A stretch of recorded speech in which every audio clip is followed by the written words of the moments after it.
now. Boy, in crunch time, we rush like fourth down. We don't mess with laws. I be taking in. We don't mess with laws. We been on that paper chasing on that fashion. We been on that paper chasing what you ration. Been in the grind now. We ready for prime time. Ready for shine now. Be ready to get smile. On the rise, all eyes up on us now. Blast off spaceships till the touchdown.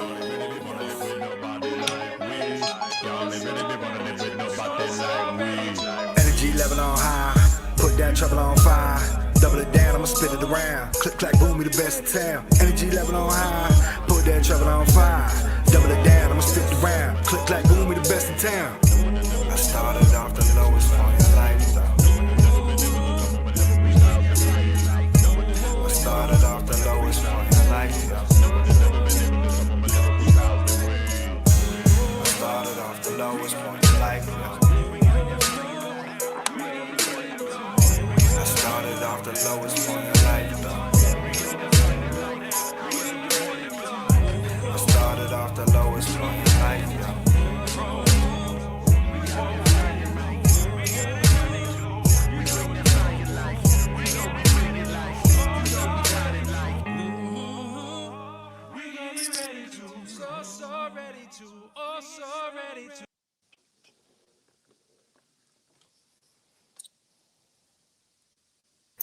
Hey, hey. What We up? in the house. What up, old fly one? Man, oh Lord Floyd himself. How you do, sir? Man. That's the AKA right there. I'm doing well. What's up? What's up, Sandra? What up, Sandra? What up, Tree? Good evening. What's up, Tree? Man, Tree's hanging. Tree's always Happy hanging. Friday, indeed. Tree's solid. Happy Friday. You know what I was thinking of doing tonight, Fly? I was thinking of pressing this button on my phone right here and going live on Instagram, but it would just be a picture of me. That's pretty boring. And You know what? I actually thought the same thing. So now you have to do it. I literally thought the same exact thing. Well, I'm going to hit the button and hold on. I'll you know, they're not going to hear. It's going to be a one-way conversation because they're not even going to hear you because, you know what I'm saying? It would just be like. We got to figure that out. We do. So, you know, I could make it work. But I'd have to have another computer on, be playing it back to it. But so I'm gonna tell people I'm gonna go live anyways over here, and we're gonna tell man, people. I'm gonna join and invite me in your live, man. Yeah. And then I could go live and I can hear both of us. How about that? I'll do that. That actually makes some sense. See, that's smart thinking right there. That's we winging it right now. But that's why you get paid the big bucks, man. That's why. That is exactly why. All right, so that should be okay. And anybody checking this out, whether it's video or not, over here, we're just going live on the ProQuo Show. So you know what I'm gonna do? I'm gonna add in the comment right here, folks. Sorry, folks out there. We'll get right back to business here. We're gonna put the tiny URL, which is tinyurl.com. So that should be. Oh, I hear you loud and clear over there. Right here, folks. Sorry, folks out there. We'll get right back to business here. It ain't gonna work. Well, it might. They're gonna get a delayed, but tinyurl.com. Can you hear yourself in my mic? Yeah, it's too much of a delay though. Okay, but it's the 5-second joint. But that's kind of wild. So unless you had unless you had your speakers on mute. So what is it? Are you playing your speakers on the other side? I actually am playing my other phone on your live. Oh, I see. I'm turning the volume down so they can't really. Yeah, that might work. So if people over here still are weirded out, we're doing the ProQuo Show live on the ProQuo Show. And so we just figured we go live over here. So it's probably going to be a little, one-dimensional until we figure it on out. But you're going to have better recommendations for us. We'll do that. But for everybody else over here, we're doing the ProQuo Show, the normal show. You know what I mean? So what up the Quo? Speaking of that is not Quo right there. That is Fly, as you F.L.Y. If you are a definite listener of the show. Quo has been on like the almost month-long detox now of all things social media, and taking that much earned break to try to get back to balance the chi. You know what I mean? Like that's what we got to do. You know what I'm saying? How's your chi? Is your chi balanced? Man, my chi is never balanced. Never My balanced. chi is never balanced, man. Never It's I'm on my meta aim all the time, but you trying to get there. So yeah, what man, has your chi out of balance? What is the thing that unbalances your chi? it's the irregularities of life, which I'm not like, it's not off in a way that I can complain about. It's life. You know what I'm saying? Just kind of taking the punches. You can complain. That's what we do on Friday nights. You know, we You feel complain. me? That's Then what we do. nobody will listen to us. And Well, so it's funny. I watched an episode. In fact, I rebroadcast it on my Facebook page, which is facebook.com/Professor Lyrical for my personal page. And I posted the episode with Al Pearsall on there. And it's funny because Quo said exactly the same thing at the beginning. It was like, he's like, how we doing? And we're like, good. And he's like, I can complain, but I won't. You know what I'm right. saying? Because what's it gonna do? You know what I mean? But that's why we started the show, man. This the venting session. Yeah, It's man. It's all definitely that, man. I definitely look forward to being able to, chop it up with you guys, man. One of the things that is important to me, man, too, man, that helps my chi though. Like this is part of the Friday nights are part of my balancing act. Because it's not every day that I get to really just talk with people that really understand me. You know what I mean? Indeed. And so that helps me out a lot. I don't need a lot of that. I'm a giver by nature, as in all things, whether it's my time, energy, So I just need a couple refills, and I'm just good. A little bit. Yeah, a little just bit. A little bit. I can give a lot. I can give a lot Dip off in the a little cup. bit. I hear you, Exactly. man. Well, that's what we're here for. So it's much needed the end of the week. And I was saying before in one of the episodes too that I was watching a few of these back, and including our most recent one, and I was talking about how I think on the Pearsall episode I was talking, and shout out to Professor Pearsall. Professor Pearsall is now the president of our faculty. I'm sorry, of our we have a faculty associate. Whoa, you hearing that? You're hearing that crazy sound? What up, Bobby? I can hear you now.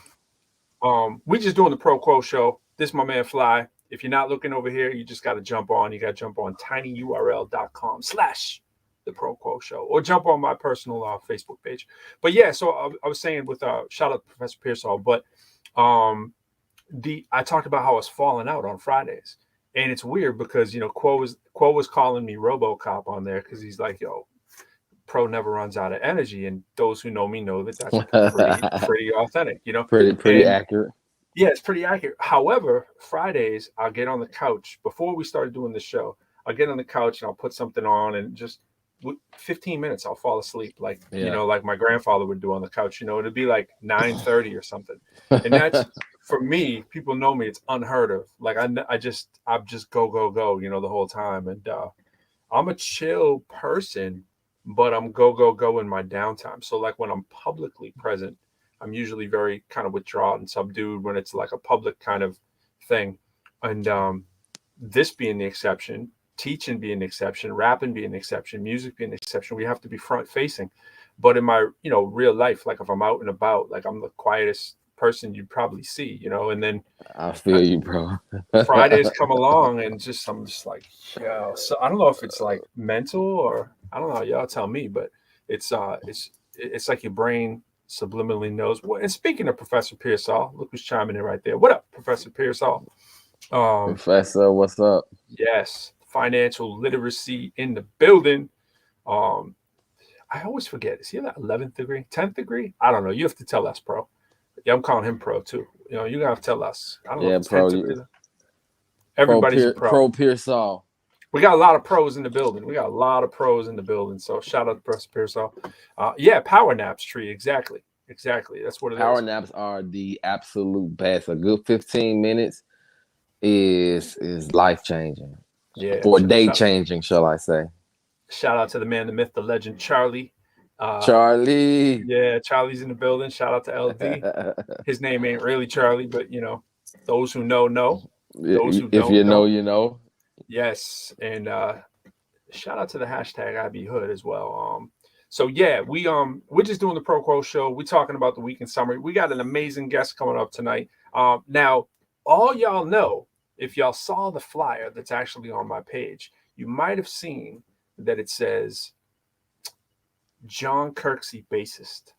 But I mentioned that he's a triple threat. And you know we love triple threats on this show. We love people who do something outside of what their prescripted title is. You know, you got a postman and professor, as we call ourselves when we call ProQuo. It's the professor and the postman, right? You wouldn't necessarily expect that as the rapping duo. And you wouldn't necessarily expect a bassist to do some of the things that this bassist does. So it's going to be real interesting. We get to chop it up a little bit with John Kirksey. And he does a couple of things that may surprise you. So we're going to get into that. I'm not going to say too much. But Professor Pearsall chiming in. He's chiming in because, well, I can't tell you yet because we kind of spoil some of the things we got coming. But at the weekend review, every Friday it comes up and I'm like, boom, and I'm just withdrawn and fatigued. But then I think it's also because in preparation for the show, sometimes I'm reading the headlines. And let me show you how exhausting life can be in case you forget. This is just one headline. I'm going to show it with you. All right. Just one headline. And this is a little bit of a new take on this. I don't know if you've seen this, but this is the Michael K. Williams cause of death. Yeah. So we had heard the rumblings and rumors. Overdose or something. Yeah, absolutely. I mean, that's just depressing as it gets. I mean, first of all, great actor. Obviously depressing when anyone dies at 54 to begin with. Not to mention somebody that we all feel, well, most of us feel like, If you've seen The Wire, bro, it's hard to get hit that image of him. Absolutely. And Lovecraft Country, yo. Did you check that out? Yeah, that just part of it. I didn't really get to see Lovecraft like that. It's crazy. Montrose Freedom. Yeah, Freeman. But so yeah, they talk about it here and they have to go. But didn't he get nominated for an Emmy for Lovecraft Country? I don't understand what's the deal with Lovecraft. That's a whole nother issue. Like, where is that show? You know what I mean? Like, how is that show not back on? But that's a whole nother issue. Yeah. But I don't know. I don't know if he did or not. Actually, not. He got nominated for an Emmy for something, so I guess it had to have been probably something recent as last year. He was definitely nominated. It was last year, okay? Because he's done so much. It's just crazy. Well, the Emmys just last weekend or something like that. He was nominated like one of the first couple categories. Supporting actor or something like that. Absolutely. Rest in peace. Hey, you supporting Chick-fil-A over there, I see, huh? But you trying to make an official sponsor? Unofficial. I know how Kathy feels about Sundays and Christianity and all that kind of stuff. So if you're looking for a Christian rapper commercial, holla at your boy. There you go. I made the Chick-fil-A run myself earlier tonight. Not for me. I didn't. It was for my son. He's a avid Chick-fil-A. There's nothing really on that menu for me. Maybe I get a shake here and there, or maybe some fries. I used to get salad and fry, but the salads there, it's like $9 for like. It's like I feel you though. I feel you. I feel you exactly. I rarely eat Chick-fil-A. I do several times a year. We do hospital feeds. I mean, we got like probably 3,000 to 4,000 people, and I coordinate, being on the retail food service. Wait, coordinate. You feel me? You got to coordinate. I say it right. Coordinate. Yeah. Speaking of recipes. Anyways, that's my topic. There's a lot of legends though, man. Leaving far too soon, man. But yeah, and so Chick-fil-A, man, just kind of ends up in my what up, people? Lap. I see you over here. We're doing. By the way, I gotta let people know over here. We're doing what's going on. The ProQuo Show Instagram Live. So shout out to Mills, Zach, Evan, Bobby. Yo, we're doing the ProQuo Show. My man Fly's over here. So if it sounds like I'm just talking to myself, I'm not sure. Apologize for that. I don't know if Fly, you can join me. You can hit my request and then probably pull me into your live. Yeah, absolutely. I don't know how that works. I don't know how that works. Absolutely. So that is how you do it. So I thought you were going to do that. So there's my accept. So you should be in there too, as long as we don't get the feedback. So anyways, and shout out to Professor Pearsall. Yes, my son is a black belt now. My wife and my son are both black belts. So you have to turn your volume off on that. Turn it down. I automatically turn it back up when I joined you for some reason. So it's good. Let me do the readjustment there. There we go. I don't know how. Like I hear that in the background, so I'm assuming all the people do. I don't know. We might not be able to run it that. We're trying for you. We're trying to hit one more avenue. It's not crispy, but we're getting there. Trial and error, B. Yeah, it's trial and error. You might have to. Yeah, it ain't gonna work. Yeah, it ain't gonna work. One of us gonna have to. I'm gonna jump. Melanated Goddess 88 joined. What up? What up? I'm jumping. But yes, yes, it is the safest house in the DMV. Professor Pearsall. Yes, I'm protected by 2 black belts. One of them is 8, and the other one is my wife. I'm feeling very, very, very secure. I am the odd man out or odd person out without the black belt. Somebody had to stay home. You know what I mean? My son, he started when he was 4, when we moved here, and he was scared to go on the mat the first day, do the Taekwondo. Professor Pearsall has been there with me every step of the way, telling him how that's gone. And he started out as a no belt, then he gets to a white belt, then you go to a yellow belt, and then orange, high orange, all that kind of stuff. And you go through all the belts, right? And he was scared to go on the mat when he first started, didn't want to do it. But mommy decided to join up with him to help kind of encourage him. So they did their stuff together, separate classes, but they get their belts on the belt day together, and they do their testing together. So it's pretty cool. And yeah, his practice times were different times. So bottom line is I couldn't go. So I did a little Aikido when I was younger. So my also rest in peace to my friend Sean Barry, who was a neighbor of mine. He was a couple years younger than me, and his dad was he was the instructor for Aikido, and so he would come over to the house and do all these extra trainings, and I get to go that way without having to go to the dojo. I did go to the dojo a bunch of times too, but boy, Aikido was bad. I used to love doing Aikido, but I hadn't heard of much about Aikido. I did a little mixed martial when I was younger. The funny thing, man, was it was a Catholic church smack dab in the middle of my neighborhood in North Lawndale, Chicago on the west side, and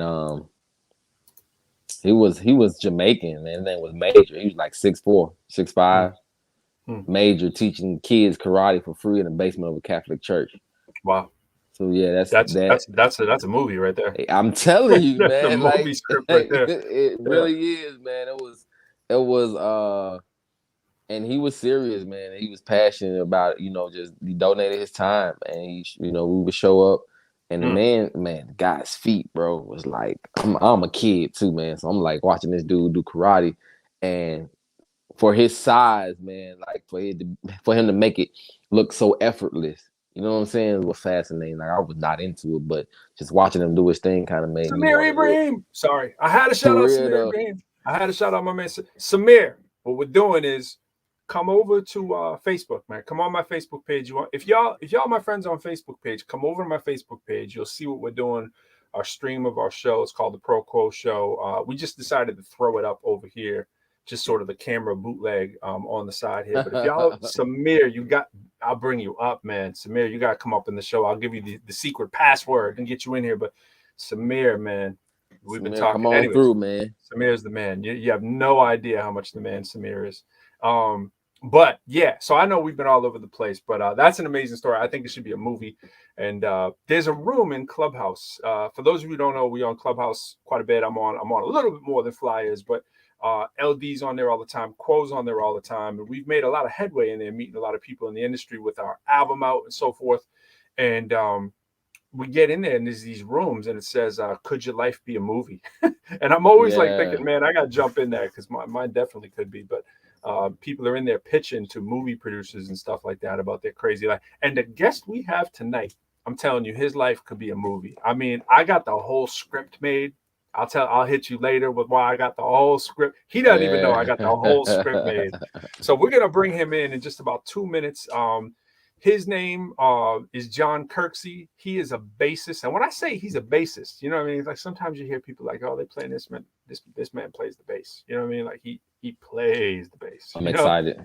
Yeah, he plays the bass. And we're going to get a little bass from him too. We're going to talk about music. We're going to talk about multiple careers. We're going to talk about his pathway.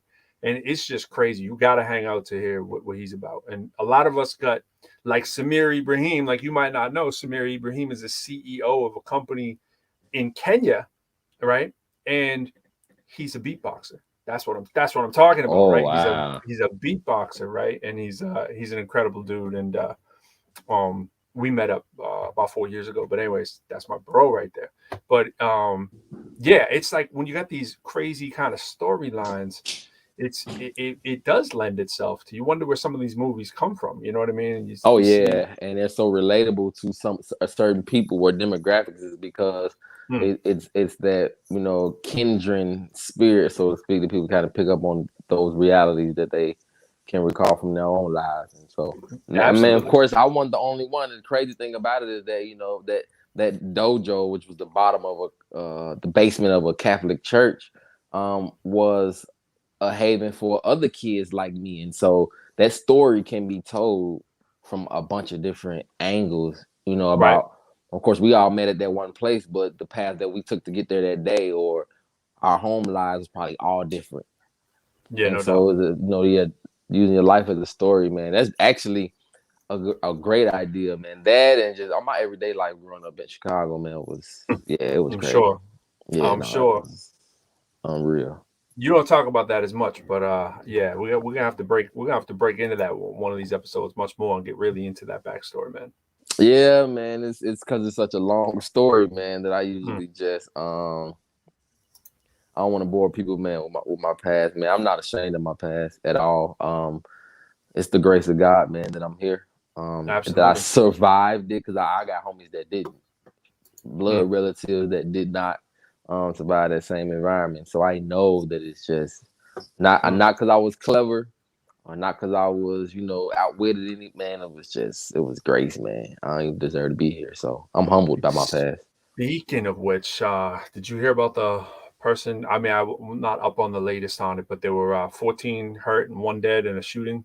Yeah, at the Kroger or something like shooting. that. Yeah, Memphis, right? Yes. Yeah, it's a lot going on, bro. Bro.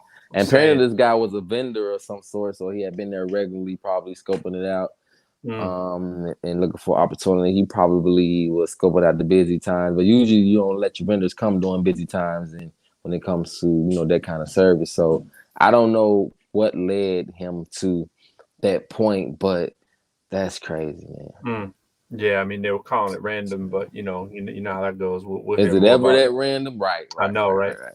Maybe he used to work there and they fired him or something, or I don't know. Yeah, it's always something crazy like that. It's just not well thought out frustration, but that's what happens when people are frustrated and not in their right wits. At the moment, it's a crazy world, and we've actually been a little lucky, I think, during COVID that all that was kind of quelled because we had never really figured out that issue. You know what I'm saying? Like, yeah, with the school shootings and just the random shootings and all these places, and just people weren't out and about, no one was gathered, so that actually was on the decline. And another thing that was on the decline, and it's happened too, and not to take this down the political path too much, but poverty, world poverty, especially in our country, poverty has actually declined heavily during COVID. Yeah. A lot of people attribute it to all the money and funds that have been out there that have been made accessible. It had a lot to do with it. Yeah, that it definitely benefited people who have been not so much in the have category, but more in the have not category. So there's been a lot of that money pumping through the economy. And it's funny, even at our university, we see that there's free meals, there's free books, there's free tuition that has trickled down into a lot of different institutions. We're an HBCU. There's been a lot of funding that's hit some of the HBCUs. And if it wasn't for it, a lot of places would be hurting. A lot of positions potentially could be cut, not just at our institution, but a lot of them. And some people haven't fared as well, but you see that even my son's school, many schools, you see that there's free meals if kids don't have the food right now and that kind of stuff. Right. So there's been some benefit there, but yeah. But anyways, man, definitely crazy. So since you mentioned the political part, I got to ask. Just out of curiosity. What you got not for necessarily me? Your political you take on it. To the cross, pun intended. I don't. Not necessarily the political part. So I'm definitely trying to avoid that. This is not that. All right. I'm just curious to know when you see what I'm doing here. I'm making it like I'm scratching my back, but I'm moving up the ProQuo dog tag. Okay. I see what you're doing. So. Try to keep it on the slick, but since you mentioned the economy, I guess, and poverty and just the changes and the shifts, how do you feel about the new proposed tax bill? Oh goodness, you really wanted to do it, huh? You really wanted to take it down that pathway. I'm just You're like, curious not to get too. because the reason why I'm asking is because I think that could be. I'm not giving my opinion. I'm just telling you. What I think that it could be one of the solutions to that, decline in poverty. If the resources were allocated and used properly.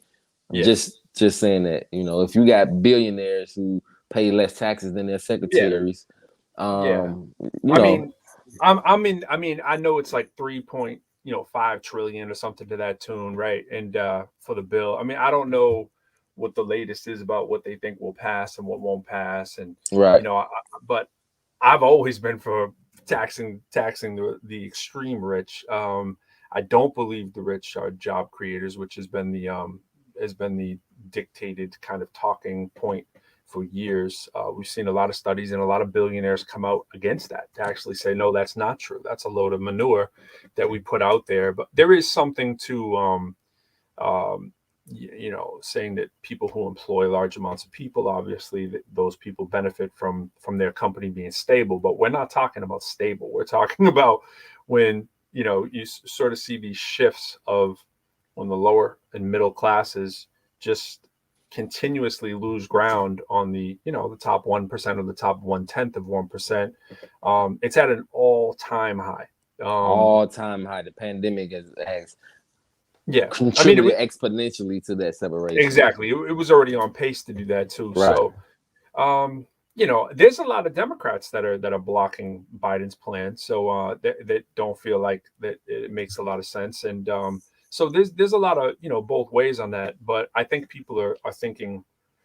Personally, I think they're thinking wrong on that. But I'm not for in general raising taxes. I don't think anybody really likes to have their taxes raised. Like, I'm not saying, sign me up for higher taxes, but I would say sign me up for higher taxes if I knew that they were being spent with some control, and that's the thing. That's always the right argument. The argument on the right, I mean, is always like, oh, we're not for higher taxes because the government's, just wasteful or whatever. It's not always a 1-for-1. You can't just say the government's always wasteful, so I don't want higher taxes. And you can't always say that just because there's higher taxes, they're always going to go to the purposes and things that you think they will. So there's a lot of nuance there. And a lot of times where we stand, it becomes headline grabbing. And, it's like, people like Jeff Bezos, in terms of this kind of proposal, he's had like an untaxed fortune, for a long time, a long time, bro. And then had the audacity at the lens from space to say, Amazon customers, y'all paid for this. And in his mind of privilege and detachment from the common everyday person, including his own staff, somehow he thought that was a compliment. Right. Well, the thing is there's some loopholes even in this plan that people are arguing whether it actually would even impact people like Bezos, and the answer is it might not. So it's like there's a lot to it. I have to read more into it as well, but the idea is in the right place in terms of what I think. But if you got investment income that's over $1 million, the question is, like, should you be paying the same tax rate as people who are having to go to work every day? You know what I'm saying? And like, is there really any kind of justification for people that are working every day in the grind on the 9 to 5 paying a higher tax rate than people who are investing? When we know when people are investing, they pay at a different rate. Capital gains tax are taxed differently, and that's the big thing here. Capital gains tax are not taxed at the same tax rate that you and I would pay for going to work. In some cases that can be hovering around 10% in reality. And so that's the big argument. It's like, how do we close those loopholes? So whether it's by raising taxes on the extreme rich, but or finding some other nuance to do it, you basically have to eliminate loopholes. And until we do that, it's an exploitation system. So So do you think there's discrepancy in the fact that the people who has helped and continuously impact or influence what's in the tax code are also impacted by what's in the tax code? And so there's kind of like the idea anyway that they are, they have ulterior motive for not changing it or keeping it the way it is. Because a lot of our politicians, man, have businesses, they have real estate Right. licenses and things And like that. that's definitely on both sides. On both Democratic and Republican. And so, if there's a flaw in or loophole in the system, because they built it into the system. Yeah. And so which brings back to why people really struggle with trusting the government. And so that will be my question. Why are there loopholes in the first place? Right. If someone can go to school and learn about the tax code and discover tax code, if H&R Block can employ hundreds of people throughout the city and teach them about the tax code, then I know our government is well aware that the tax codes has loopholes in it. They were built into them. And so just like trusting your oppressor.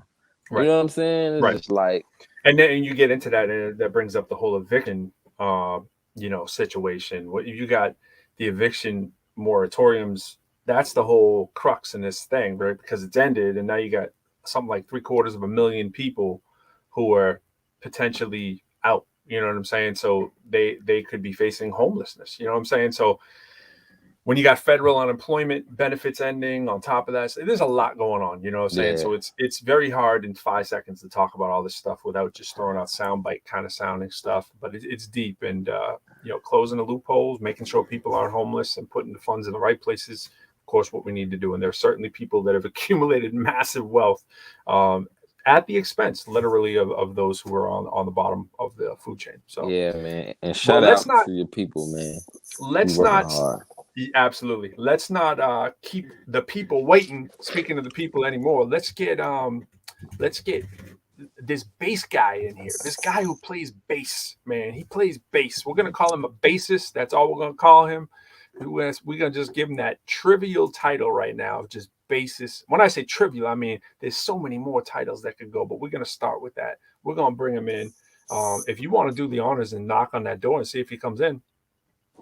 Oh wait. Something happened. Oh, there he is. He's here. What's going on, sir? What's up, sir? This is the man, the myth, the legend, John Kirksey, bassist. What's going on, Mr. Kirksey? Well, I'm here on a Friday night, not gigging. Yeah, man. Exactly. Speak to it. Speak to it.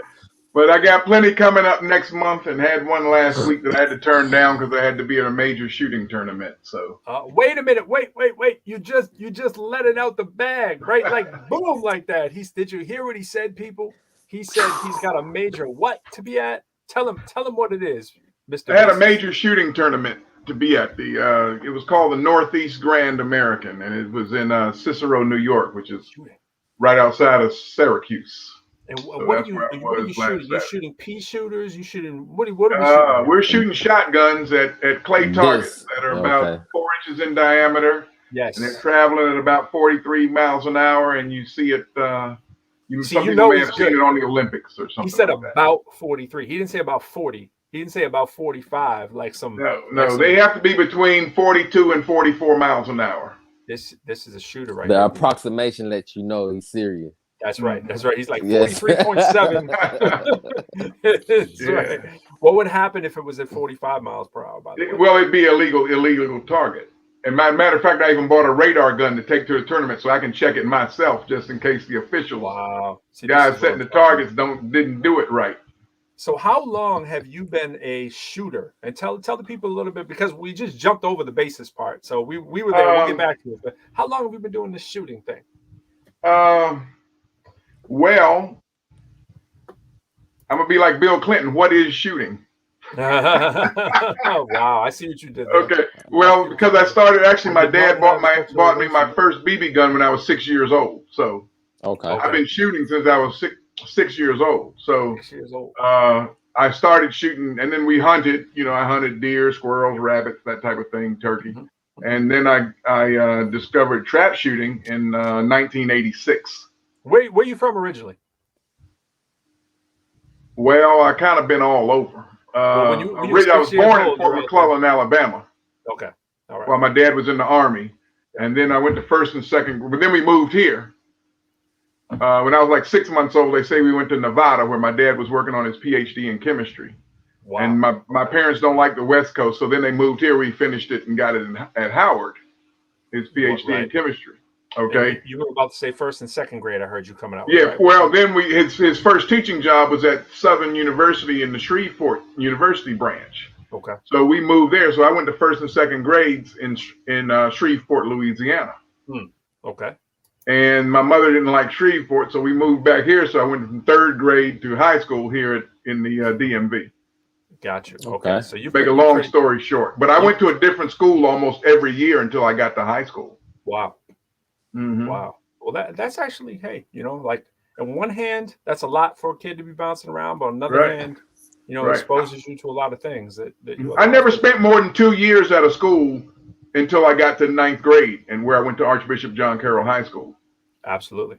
And I know that high school. I've been in that high school. And it was a big music high school at the time. Guys would challenge each other. They'd come to school. Then the drummers especially, they'd sit down, can you play this? The guy would play Brick House, can you do this beat and that kind of, and we had like the sports guys. They would always be with the newspaper on one end of the lunchroom in the mornings, and then we had the music guys. Everybody talking about music all morning, So it was a big music high school and a big sports high school. Our football team never lost a game the 4 years I went there. Oh wow! From 1977 to 1981, and they would be blowing people out. Our toughest games, of course, were against St. John's and DeMatha. Well, let me blow some cover here then. So, I'm going to get back to Archbishop Carroll because we're going to bring it full circle because you see this shout out on the screen right here. I don't know if you can see that one right there. Albert Pearsall says, Professor John Kirksey, my man. Wait a minute. Albert Pearsall, a previous guest of ours. Tell the people how you know Albert Pearsall. Well, he's a professor at UDC. Yes. And he's involved in the insurance business. He's also a black belt. He is. Triple threat. Yeah. And very astute gentleman. So let's go back. Very smart young man. He's all that. He gets his flowers. He knows that. But I want to get back to the UDC part. So we haven't told the people about what else you do. So far we got bassist, shooter. What's this UDC connection we got to speak on here for our people? Well, I teach mortuary science at the University of the District of Columbia. What? Yes. What don't you do? Okay, let's just start there. Yes, absolutely. Absolutely. We're talking with John Kirksey, bassist, but we got to change it up. Listen, I had to. In order to survive, I had to be what had to have what I call the cockroach mentality. Okay, tell us what that is. Take what you can get, huh? Yeah, that is where you're not going to starve me out. I don't care how my employment situation was in the past. I always did something that kept money in my pocket. Absolutely. So I played music. I would work with my grandfather in the summers. He was a building contractor, so I've been putting. I installed one of the first ATMs there ever was in Pensacola, Florida, in 1979. What? So I was doing carpentry work, put a roof. The way I paid for my first base was I put a roof on a bank. My grandfather got a contract to put a roof on the bank. He and my cousin and I and a couple other guys, we put the roof on the bank. That's how I paid for my first bass guitar. He said first base.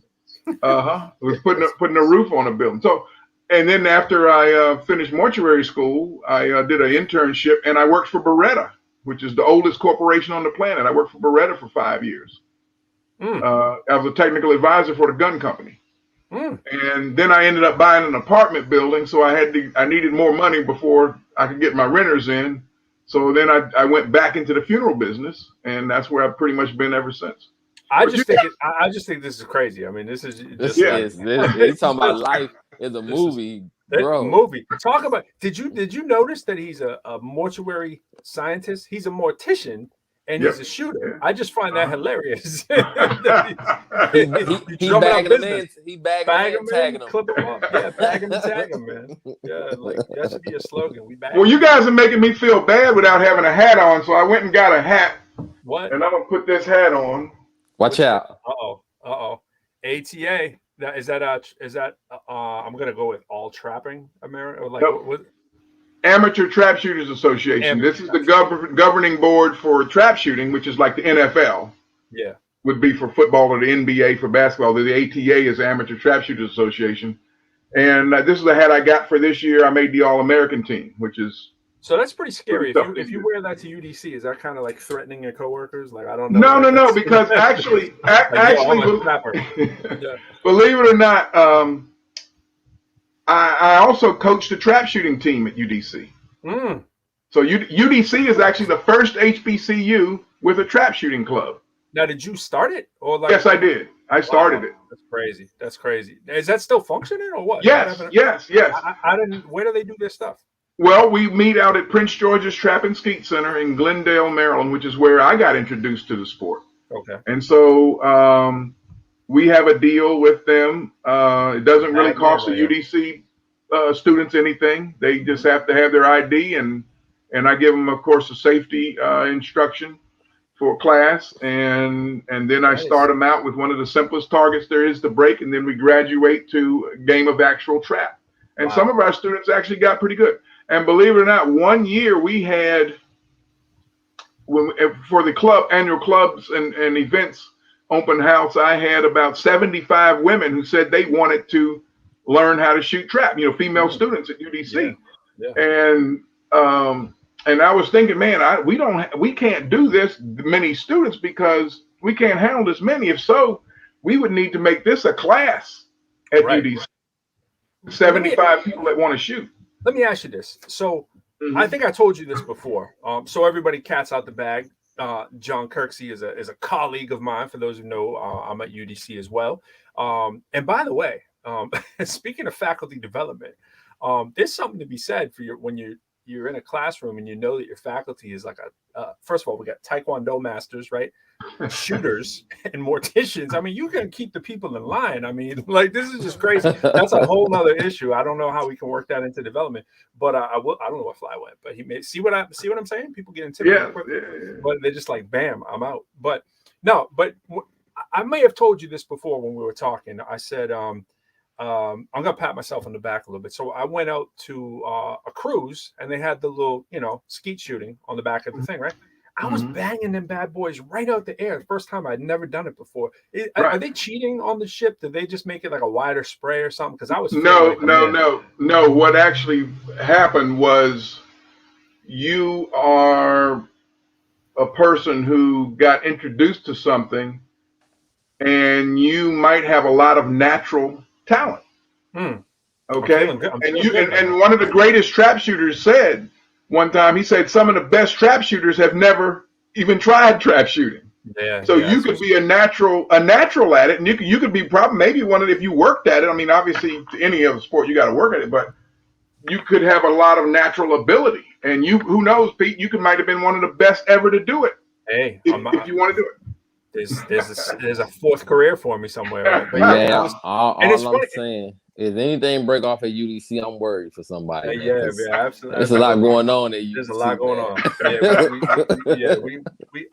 But the funny part is, I went on that same cruise multiple times. It left from Boston and went to Bermuda. And every time I did it, I was banging them right out. And people were like, yo, you like a ring? I was like, I've never done this except on this cruise. Right. Like, well, you should come out one day with the trap shooting club. I'm telling you. What days you guys go out? Well, we were trying to go out this Saturday, but it's crazy now, right? It's crazy. Well, no, because it's outdoors. Okay, yeah. But I just mean getting people leaving to do anything. Well, I kind of made the announcement a little late in the week because I missed it. I was so involved in my class, I forgot to mention it to my class. But I did have a couple students that they wanted to do it. Yep. But I may put the announcement on our Blackboard. But maybe next week. Maybe next week I'll have some that want to do it. So actually, it's a club right now. Then is that what it is? Well, that's all they can be is a club. Yeah. Okay. At any college, even the colleges where they give people scholarships, it's still a club and not a real team.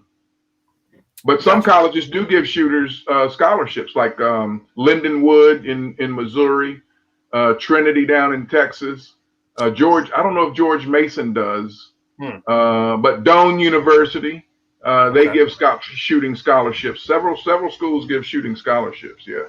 Wow. Okay. And so the ones that don't have the teams, is it some kind of legality, or is it just like? No. It's always a club. But I'm saying the reason why they do that is what? Oh no, you have to have somebody that wants to take it on. To the next level. Okay, I see. Right. That wants to, be the faculty. First of all, you have to have a faculty advisor, and then you have to have a coach. I happen to be both at UDC, which is fine, but you have to have somebody that wants to take that on, or the college has to reach out to some of the trap shooters within that community and see if anybody would want to coach that. Like I know my friend Gary Olin coaches at George Mason. Got you. This was like when I was at Bay State. Shout out to Bay State College. Bay State College is in Boston, and I was teaching mostly entertainment management classes. I was actually teaching a lot of music, teaching hip hop industry, entertainment law stuff, right? A lot of not law, but like the legality of that's in the music business, like contracts and so forth. And then I started doing math later. I wanted to teach the music classes there, and I thought it was super cool. Then I got to do sports entertainment management, and then it came up. I was teaching a sports entertainment class, and people were hearing me always talking about basketball, and they were like, "Hey, we're trying to start a basketball team. We're not going to. We try to be NCAA, like Division III someday, but we're not ready for that right now. We're too small. Would you want to coach and maybe play for our club?" I was like, "Yeah." So like first year, I got to do that, and I'm thinking that doesn't take away from any eligibility, even if you're playing. So I'm thinking I might have to go to UDC and be like, "I still got my 4 years, baby. If you need someone to shoot free throws, so get me in the game." But no, this is great. I mean, it's great to hear because I was talking about this today in another meeting, actually with one of our AVPs, and we were talking about just the lack of information that students actually have about. Like, I've even heard you talk about it before, but I didn't put two and two together. Like, okay, this is a club. You're looking for people. Like, this is an actual school sanctioned kind of club that you're advising, which is crazy. Another thing, while we're on this total tangent, one of the things I brought up today in that same meeting is I was like, when I was at Northeastern in Boston, right? It's an elite university. It's beautiful. It's wonderful. State of the art gym, right? We got a gym at UDC. We got a pool at UDC, and we have an open gym. And a lot of our students don't even know, that it's and so these kind of things. I mean, I'm the faculty advisor for and shout out to PS Perkins for our artist collective, right? And a lot of students, they don't know, so it's really, you're trying to get people to know these things. Look, we got a club where you can come rap, sing, dance, do graphics, whatever. You can go shoot. You know what I'm saying? You can play basketball in the gym at lunchtime. You can go in a pool. Students don't know this stuff, and this is the kind of stuff that keeps people in school. It's those kind of things they look forward to. Not to say they don't look forward to your mortuary class or to my mathematics class, but let's face it, some of them are looking for that outlet. They like the electives. Yeah. Speaking of outlets and release, I'm not getting you off the hook at this bass guitar that I know. One more thing though, I was thinking about going to see the athletic director to see if we could have a trap shooting elective course. Okay, but I would have to come up with the curriculum on which isn't. Paul was talking about doing a Taekwondo one too. So I mean, he's got a lot on his plate, and especially these days. But it's these ideas that we have, man. These are critical. So I know you got a bass guitar because I saw in the background you walk around with that bass. So we're gonna get some John Kirksey live bass. We want to hear some hip hop because I know you got some hip hop in you too. Yep, I've got it right here. Let's see. You ready for this, Fly? Man, ready, Freddy. This is my newest bass I bought. I found it in the music store a few weeks ago, and I was trying out an amp and just grabbed this bass and ended up liking the bass so much I ended up buying it and the amp. Absolutely. Yo, Low Vision over here. I want to shout out to Low Vision. Shout out to Sin for family and friends. People that are watching us on Instagram, what we're doing, we're just extra promoting what we're doing over here. So if y'all come over to if y'all come over to my Facebook page, it's facebook.com/Professor Lyrical. We're doing a live stream. If you go to tinyurl.com/the-ProQuo Show, all one word, that's another way. If you scroll back in the comments that are in Instagram, you'll see that. So anyways, search the ProQuo Show on YouTube, and you'll find the live stream there, and you can comment with us, and we'll see that you're there. So I'm not forgetting about you. Legendary Soundworks, I see you in the building. Come on over. Anyways, and you want to come over now because John Kirksey over here is about to play some bass, and I was just hearing that little lick he did right there, and I was like, "What?" now, is it too loud? It is nice and loud, but you might turn it down a touch.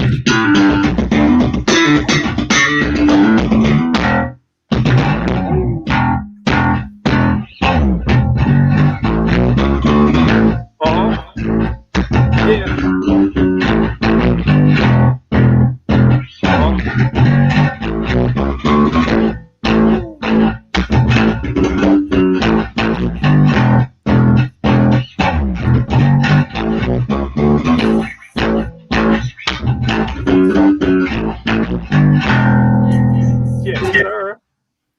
was what started off hip hop. That was the bass line to a Chic song called "Good Times." Absolutely. And that's where they kind of say hip hop started. Yes. But actually, there was a song before that, like a year or so before that. It was a rap song called "King Tim III" by the Fatback Band. That's right. And for those of us who really know, that's where we say it probably actually really started. But the most popular one by far was "Good Times" by Chic. But King Tim III went like.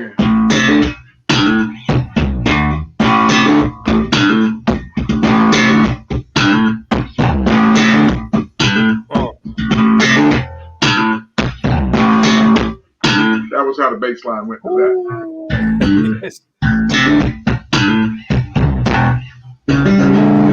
But there have been a lot of bass lines that they made into hip hop songs that have been pretty popular from the funk genre, right? James Brown and Rick James, they've all used all of their bass lines. Like, yes, sir.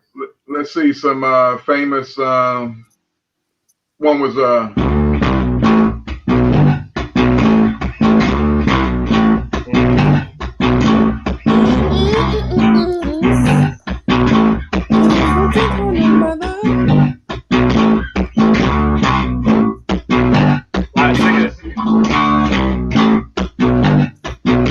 right, Super Freak. Yeah. When you don't take home the mother. So then there was MC Hammer reused it.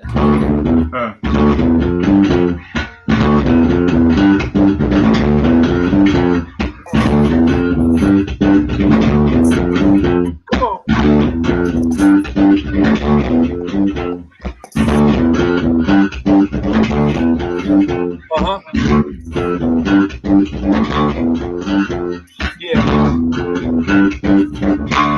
Right, give it to me, baby. Give it to me, man. Ricky James. We should be playing Name That Tune, giving away prizes right here. I'm telling you. What else did we have that was pretty popular? You are already killing it, so I'm like. Tell me, Bassist. So then somebody did Slide, right?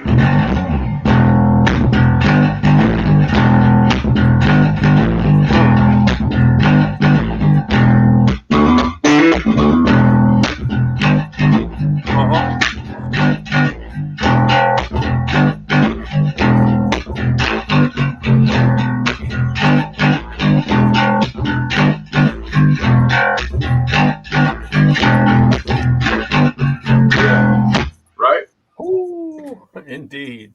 Mm-hmm. Man. Now, when you play out, are you doing what style of music are you largely playing when you play out? Well, I'm what you call a musical whore. So anything that pays?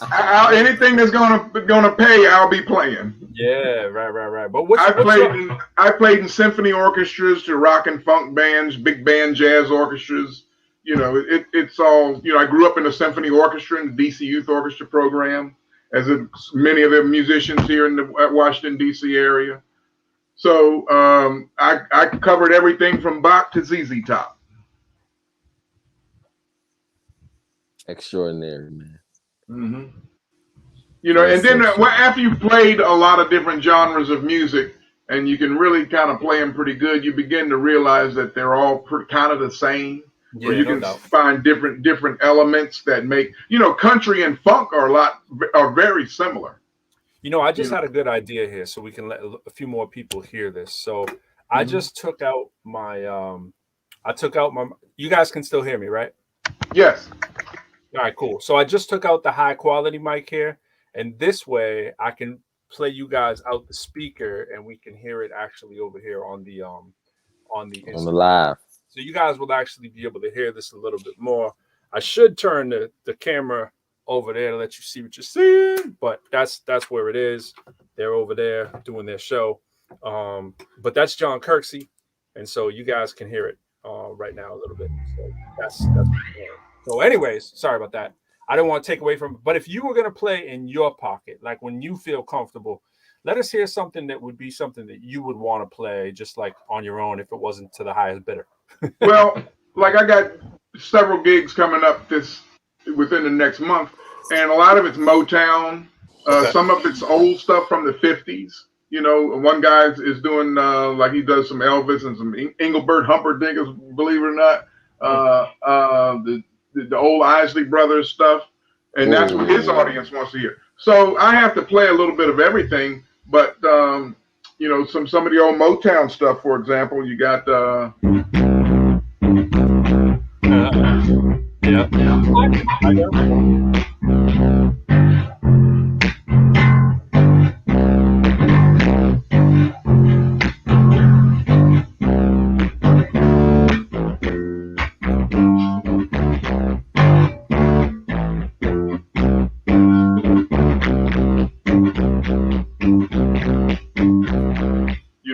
My Girl. Yeah, absolutely. I've never noticed all of those other notes. I never noticed any of those other notes that you just played. Oh yeah, that's the bass. That's the original bass line. Then we had, you know, What's Going On, Mercy, Mercy Me. You know, I have a whole set list of stuff I would have to know. You know, from Soul Man. You know, this is one that's really kind of tricky. Let's see.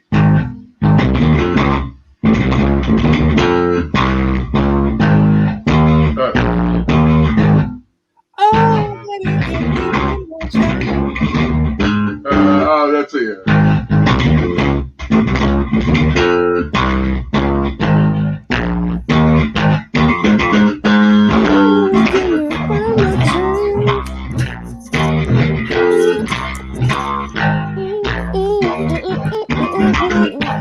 Right? I Want You Back. Fly's letting it roll. Right, that's one of the songs I have to know, and that's one you got to know. Cole, there's no fooling around with that one, right? Right. So you gotta have that one down. Jump right into the Naughty by Nature version. Oh man, it's been the '90s since I heard Naughty by Nature version. Yeah, I mean that's it right there. You flow right into it. Mm-hmm. Well, no, they did ABC, didn't they? Oh yeah, that's right. They did ABC. Yeah, it was kind of the same song. Kind of the same song, exactly. But that was I Want You Back. I Want You Back.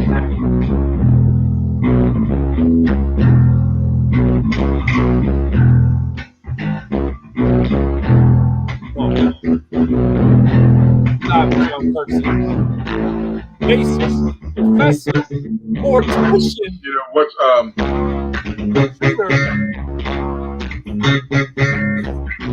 I forgot it. It's been years since I played that one, but What's Going On? And then I had to play it in different keys because some people would have to play it in one key, and some people couldn't sing it in. You know, some people wanted it in D or in E, and then you had to learn it different ways. Right. That's one of the things you have to you encounter as a musician. You know, when you're backing up singers. Give us a funk lick, man. Let's hear some funk.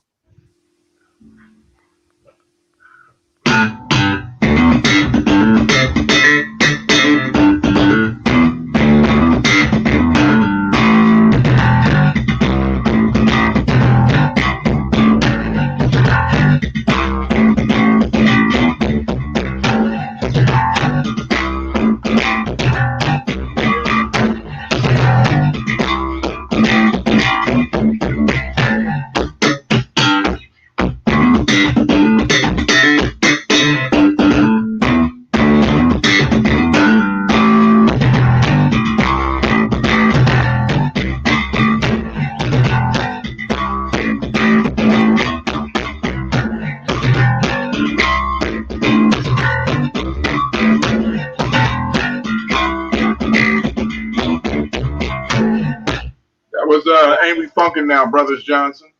Yeah. How about this one? Brothers Johnson. This is shout another out to Maurice Starr. Shout out to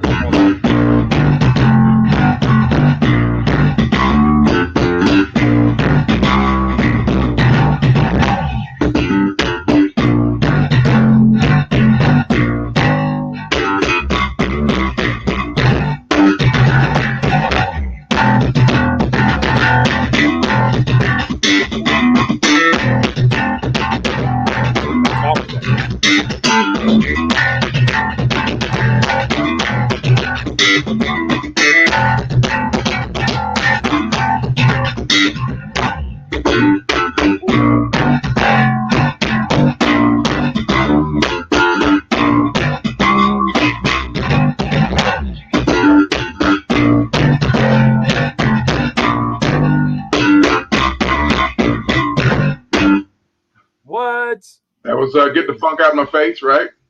Crazy. Yo. But here's another one, big hit from the 70s.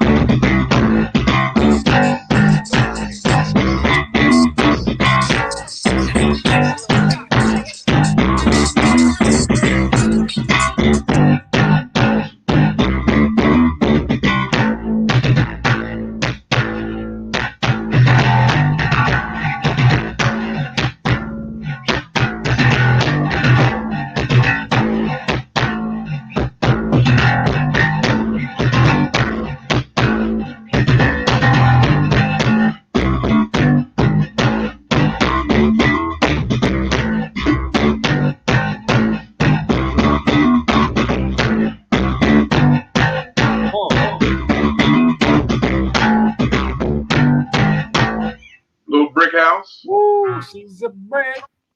What about Chic Good Times? You know that one?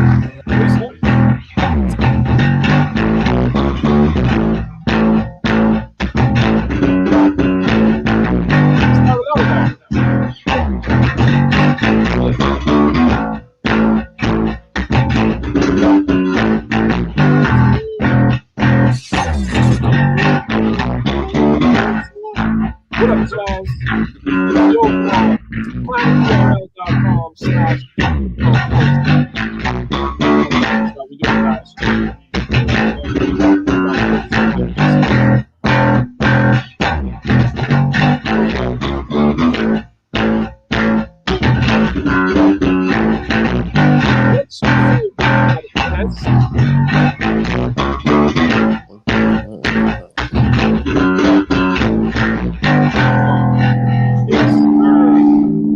Kirksey, ladies and gentlemen. How do you keep all of those songs in your head like that? That's crazy. You just have to know them. You just know them. Clearly, you just know them. Like, yeah. Let's try experiment. No, wait. Before you do that, I gotta say this. So John Kirksey, we build you as a bassist, and we see why, right? When I asked him, I said, what slash you want to put in there? He's like, I just put bassist. You are definitely, in my opinion, from where I'm sitting, you are a master craftsman bassist. But what do you consider yourself better at? Are you a better shooter? Are you a better mortician? Or are you a professor, mortician? Or are you a better bass player? Like which of the three is your? Do you rank them? I know mine. I can tell. No, I just try to be the best I can be at whatever I am when I'm doing it. Right answer. When I'm on stage with a band, I try to be the best supportive bass player I can be. Whenever I'm shooting, I try to be the best shooter I can be at the moment. And whenever I'm embalming a body, I tell my students, I only know one way to embalm, and that's to do the best job I can possibly be. I've worked at funeral homes where they service the elite customers, multi-millionaires, billionaires. And I've also worked at some of the funeral homes where they have a lot of indigent services, right? People who can't afford a funeral. Yep. But I embalm the people the same way, whether they're the richest person I'll ever embalm or whether they're the poorest person I'll ever embalm. I do them all to the best of my ability. The right attitude. Yo, people over here, Instagram, my man D, I see you. Look up tinyurl.com/the ProQuo Show, or come over to my Facebook page, facebook.com/Professor Lyrical. We're here with John Kirksey doing our live stream, the ProQuo Show. My man Fly is in the building. He's breaking it down. He's a mortician. He's a professor of mortuary science. He's a bassist, and he is a trap shooter. And can you show us some of the hardware? You got some hardware back there too. I don't want to take you out the bass groove, but keep that in mind. I think has something for you, but I know you got some hardware at that house too. We got to see like how. Oh yeah, well, had I known you would have wanted to see how I had my trap guns ready. You'd have to go to a commercial break, and I'd have to put one together because they're in my travel case because I just used them last weekend and haven't even taken them out. Like if you play bass this well, like how good of a shooter must you be? You know what I'm saying? Well, since you mentioned that, I did bring a couple of props. I brought. See what I'm saying? This was the trophy for winning the singles championship in 2020 at the Eastern Zone. Wow, it's hilarious that it could also be an Look urn. like an urn, right? I'm thinking the same Yeah, thing. well, Is this it's, or we can drink out of it, right? I was like, is this this is my latest work?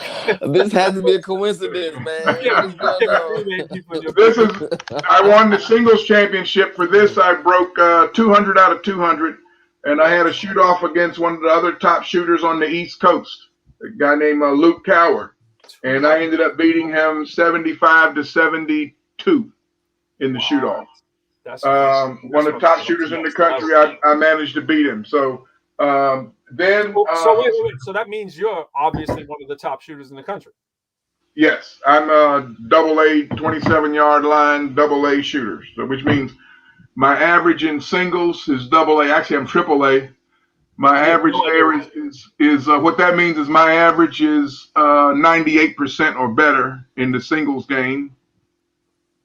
Which is a 16-yard game, and I'm 27-yard line, which is the maximum handicap distance you can be either penalized or honorary to shoot at, if you can imagine which one. They put the better shooters back there on the 27-yard line. That's where I am. So and then doubles, my average is 93 or better. Huh? This means if you got an acre of land and someone stumbles onto your property, they're getting shot in the ass. This is what that means, right? Yeah, well, that a person's pretty easy if you were just talking about compared to a 4-inch disc moving at 45 miles or 43 miles an hour, right? Yeah, speak. And this one is a handicap championship. 2019, I won the Eastern Zone handicap championship where I broke 98 out of 100 from 27 yards. Which means the target, the 4-inch disc where I'm taking it is probably like 50-some yards away. Wow. That's crazy, man. This is insane. Wow. Yeah. So those are just two of my trophies. I've won the Maryland Championship twice, runner-up like 4 times. At the World Championships, I've got a couple trophies out of there for doubles, believe it or not. Where singles is my strongest game, but it's such that out there, if you miss one target, you're done for the day at the level of guys I have to shoot against. Yeah. And but one time I went 499 out of 500, and another time I went 399 out of 400. Man, so when you practice, like you generally don't miss that, right? At this oh yeah, I miss all the time, but it's just I don't try not to miss in a tournament because a lot of times when I'm practicing, I'm trying different things. You know, I'm always pushing myself to try different things, or I'm trying different guns. Right. What's like a fancy trick? Like what's a trick you would do if you would just practice? You can't do any tricks because then you might be considered not safe. No, I mean, like, can you shoot like 3 at a time? Like, you know what I'm saying? Within a certain amount of time. No, well, in doubles, we shoot 2 at a time. Of course you do. Yeah, doubles is boom, boom. You got, but you know where to target. There are always constant angles, but still you got to shoot one and then go to the other. Yeah, that's hard even in missile command. Yeah. I'm telling you, man. Bro, that's fascinating, man. That's very impressive. Very impressive. Told you, bro. It's like you hear that bass and you're like, okay, this dude is like a master, right? And then like that's all he does, right? Is play the now guitar, right? It's funny how your brain just translates this automatically. We can see him now doing that, but we're like, oh, he's got to be nice. You know what I mean? He has to be. Yeah, it's like we didn't even need to see the trophies, but it just puts it in perspective now. It's like let me get this mic back in. What up, D man? Derek, man, you got to come on over to the ProQuo Show over here. Check out the ProQuo Show. We got to get you in here. But yeah, man, I'm back on the mic. So is it clear now? Is it much more clear? Yeah. It was there really wasn't much of a discrepancy between when you were or were not on the mic. Well, what about now? What about now, ladies? Yeah, now you're ready for radio. All right. You ready? Now we are ready. We're here with John Kirksey. John Kirksey is shooting 200 out of 200 from 30 yards. No, I don't know my statistics, but that's crazy. It's just to the layman. That's insane, man. That's insane. To anybody, clearly the man's one of the best people in the country at doing it. So there's people who does this regularly and still looks at him like, oh, I can't believe he's doing it. Right. 399 out of 400. Oh, and then one year was 499 out of 500. I and couldn't the target make that I much missed was because my gun went off by accident. Wow. That knocked me out of 3 events because I was in a shoot-off for what's called a class championship that I ran 200 out of 200 on Monday. And then I shot in the Champion of Champions, which is where I had to shoot against the champions of all the other states in that event. I ran 100 out of 100 there. And then in the Clay Target Championship, my gun accidentally went off on the 5th target out. I was done then, but that knocked me out of all 3 of those events because I was in a shoot-off situation. But it was a defect in my trigger, and that's what happened. And I took it to the company at the next shoot and told them my gun had gone off 3 times that year. And I don't know why. And then they showed me that the trigger was brushing up against the trigger guard. And so it cost me a world championship. And you know, how many times do you have to be in the world championships, you know, in that instance? Not many times in life, you know, most of one time, and that's it. And that was I like to think it's not my only time, but that may have been, as my life progresses, that might have been my only time. And that's what happened to me. So yeah, man. One of them things. One of them unfortunate. Yeah, it kind of reminds me of Malice at the Palace, man. How Reggie Miller, man, managed to amass the opportunity to finally get a championship team, man. And they had that big fight at the Palace. And he was just like, man, I'm retiring after this. Yeah, right. So yeah, you got to maximize them opportunities. I know how you feel, man. You don't get those opportunities often. Oh, and it even gets worse. One time I was one of those years, I think the year I broke the 499 out of 300, I was tied in what's called a howl around, which is 399 out of 400. Yeah, 399 out of 400. I legitimately missed one. I shot over top of it, but I was tied for because I'd broken I broke the 200 out of 200 in the singles. No, I broke a 199 in the singles, one of the singles events that year, and a 99 in the doubles. So I was 398 out of possible 400. We were going into the handicap. That would have been the 4th 100. And Winchester had their cheapest shell somehow in the factory. I bought these shells brand new. It's supposed to be their top of the line shells, yet it's got their Walmart loads in my boxes, half mixed in. And needless to say, I missed targets with that, and that took me out of that. I was tied against a guy named Patrick Lamont, who's actually he's a chemist up in Canada, and he was there, one of the top shooters in the country also. And we were tied for first in the world championships, and there I got, you know, cheap shells in when I purchased the best shells. I was just going to ask, this sounds like an expensive hobby. You know, like yeah, it can be. It can be. Especially now with ammunition the way it is. We're now in an ammunition shortage due to COVID. And then, well, the federal cartridge CEO went and made a public service announcement because, you know, there with ammunition, there's always some conspiracies going around as, they want gun clubs to shut down. They don't want us to have ammunition when there's an ammunition shortage now. And that's not the case. What this federal CEO said is that we're experiencing an ammunition shortage now because due to the riots that they had all last year, right? 7 million people bought firearms that had never owned guns before. So that 7 million people needed ammunition. Yeah. Right. And that 7 million we have documented through the ATF. We know that they bought new guns. What about, they're thinking it might actually be more or less like 11 million people. Yeah. So now that 11 million people, they're going to need ammunition. So they said that they're running the factory 7 days a week, 24 hours a day, and they can't keep up with the demand. Plus, Remington went bankrupt, so that was another factory. And by law, the United States has to have 3 ammunition manufacturing plants going, but we only had 2 at that time because Remington filed for bankruptcy and got out of making ammunition for a while. Wow. And also because of COVID, there was a lead mining factory or lead mining plant in Peru that got shut down 12 times because of COVID.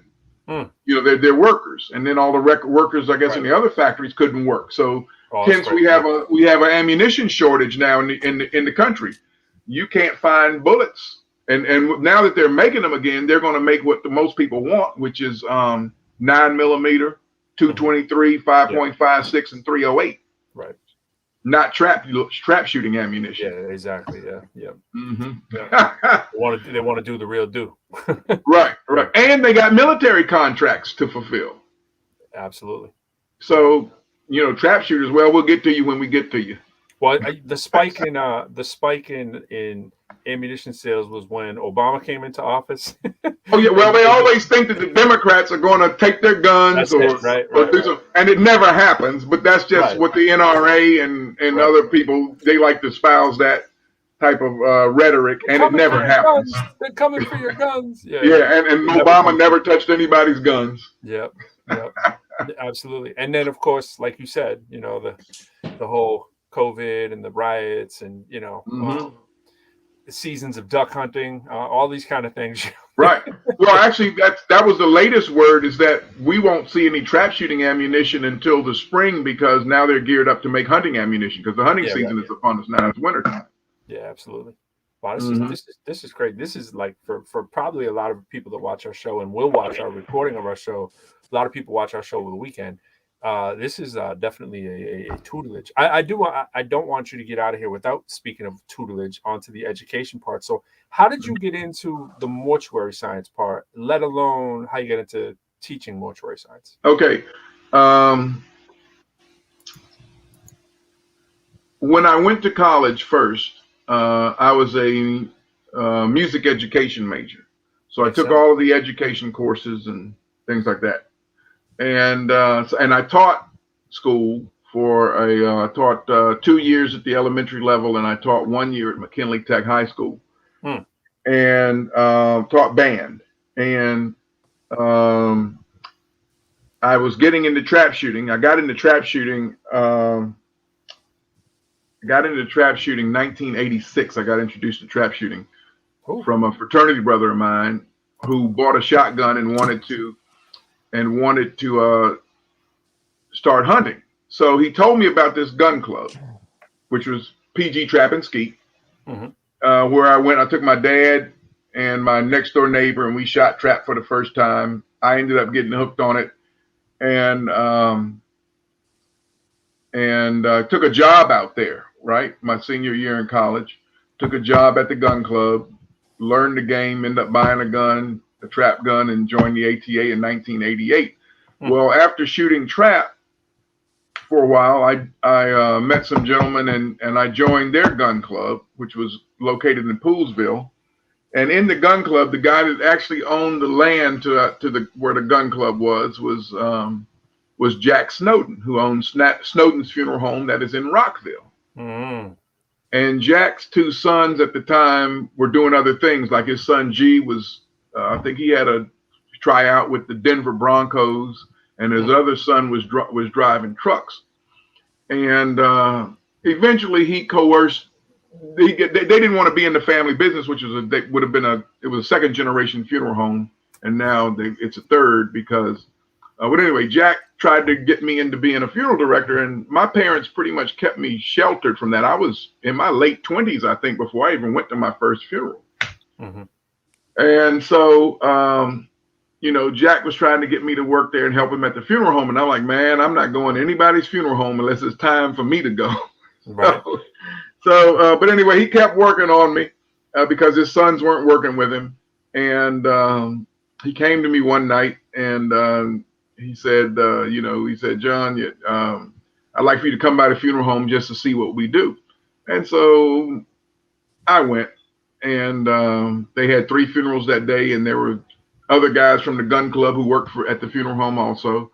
And we were in the basement of the church. Them on one side, and they were sticking them together. I'm telling you, I knew it was happening. No, period. We went to the church. All that land. Oh yeah, they were there, and guys from the gun club that I didn't know worked for Jack at the funeral home.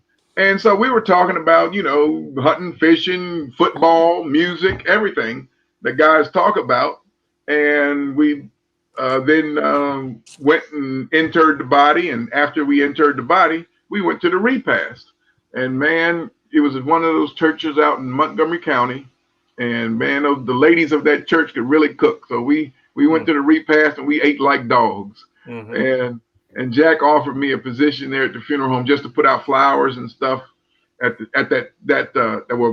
back up. That day, I just had to put flowers out, and he said if a woman faints, just put her in the limousine and sit down there in there and talk to her. He said that's really all they want is for somebody to talk to them.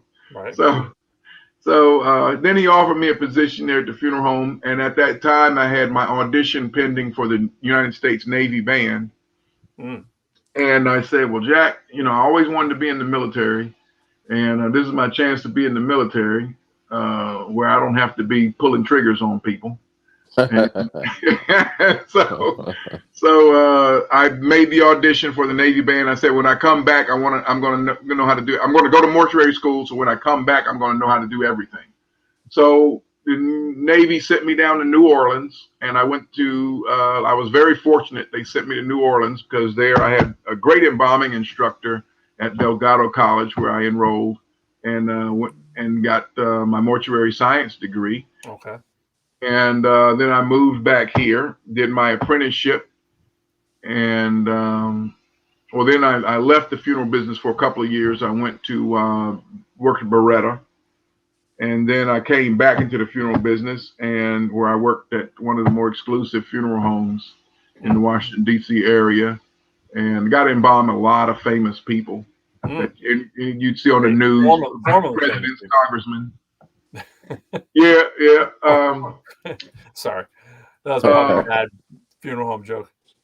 So then I started. Then the position at UDC came up, and I took it, and that's where I've been since 2010 or 2011. Wow! And I really love teaching. You know, the I was going to say, people, I've seen this man teach. I've had the good fortune to be in his classroom, and he's the real deal inside the classroom as well. So he's a triple threat right there. I mean, that's crazy how we linked up the guns and the music and how it connected to that funeral. I had to hear that story to know how it happened. So it was all connected. One didn't happen without the funeral thing didn't happen without me being in the Navy music program, going to where I could go to school, and the shooting got me into the funeral directing also. So it's all connected. It all connected. Yeah, it's just a matter of threading those needles and seeing how it works for all of us, man. The biggest story, really, for anybody listening, is when you do this with your own life, right? This is why if you get a chance to go on a podcast or go on a live stream, get a little bit to talk about, you know, kind of what it is you do. We're all interested because we see these patterns so often. You know, it's like when you really think about what's happened in your life, how did you get to where you are right now? Yeah. Think about like you watching this show right now. How did you even get to be here? Like, what's the connection that made it happen? When you think about it, it's miraculous. It's awe-inspiring. You know, when you think about the things that had to happen for us to get here. And I know my brother Fly can definitely preach to this. Definitely attest to that, brother. Right. And, you know, just talking about how we get to the places we are, and then it gets into, you know, are we supposed to, or, you know, was it, you get into those free will kind of discussions, but it's been something that I've given testament to in my life, because my worst day in my life turned into the springboard to the best days of my life, and it continues rippling manifestations at this very moment. So I've talked about that before on the show. Bro. Talk that talk, man. Yeah, but I won't go into the details on that, but it's just amazing how when we listen to each other's stories, how people have gotten to do awe-inspiring things, you know, that you forget. You probably walk around every day, Professor Kirksey, and just kind of think to yourself as, yeah, I'm just whatever. But to other people watching, it's amazing, you know. So I definitely thank you for sharing that story with us. It's crazy. And speaking of which, Professor Pearsall right there, impressive and amazing, man. I'm so inspired to be a better man after listening to this show. Thank you so much. That's what I'm talking about, you know. It's just amazing stuff. It's crazy. Well, and then too, you just got me thinking that, you know, I never really did anything set out just for the money. You know, I always did what I did because I liked what I was doing. You know, so. And then you got to get the money in those areas. You know, that's right. Because you know, there isn't a whole lot of money in music. A lot of times there isn't. And there isn't a whole lot of money in being a funeral director unless you own. I mean, the money people think it's the owners that really. Yeah, you remember me telling you this. A lot of our listeners don't know. I worked in a funeral home, and you might forget that. But I worked in a funeral home in Lowell, Massachusetts. Shout out to John McDonough. Same exact story as you, bro. I was like, I ain't stepping foot in a funeral home. I'm good at that. You know, I answered an article when I was 18. It was a job. And I was just looking for, I was like, I know myself, I'm not disciplined enough to sit down and you know, find a time to write rhymes, because I'll wander, I'll be making a song or something. And I answered an ad in the paper. I'm like, I got to find something that will pay me to do my homework. And I was working late shift at UPS so that they would pay for money to go to college, which they did if you worked the, pun intended, graveyard shift. And if you worked that shift, they would kick in money to scholarship. And so you see what I did there. And the crazy part is, right, I answered this other ad and it was like 15 to 20 hours a week. And they literally wrote it up like somebody like me, get paid to do your homework. I was just going into college. Right. And they tricked me because they didn't say the name of what it was on there. They gave me the address and it was 14 Highland Street, Lowell, Mass. And I'm like, okay, Highland Street. I know. Yeah, let me go. I go up. I'm like, I'm all of a sudden I'm at a funeral home and I'm like, this can't be right. And so they were like, yeah, there's this little shack in the back where they like answer the phones and they just needed someone to answer the phones, take the first calls, take the first call. And hit up, like you said, hit up the funeral directors when something really went down. I was like, this was literally what they trained me to do. I'd answer the phone. I'd be like, thank you for calling McDonough Funeral Home, and so I'd answer something like that, right? And someone would be on the line and they'd either be crying or it'd be some other just random thing like checking on calling hours or something, right? And so if I get that first call, people would be sometimes hysterical, as rightfully understandable. And my whole training was basically to say, doesn't sound like it should be a problem.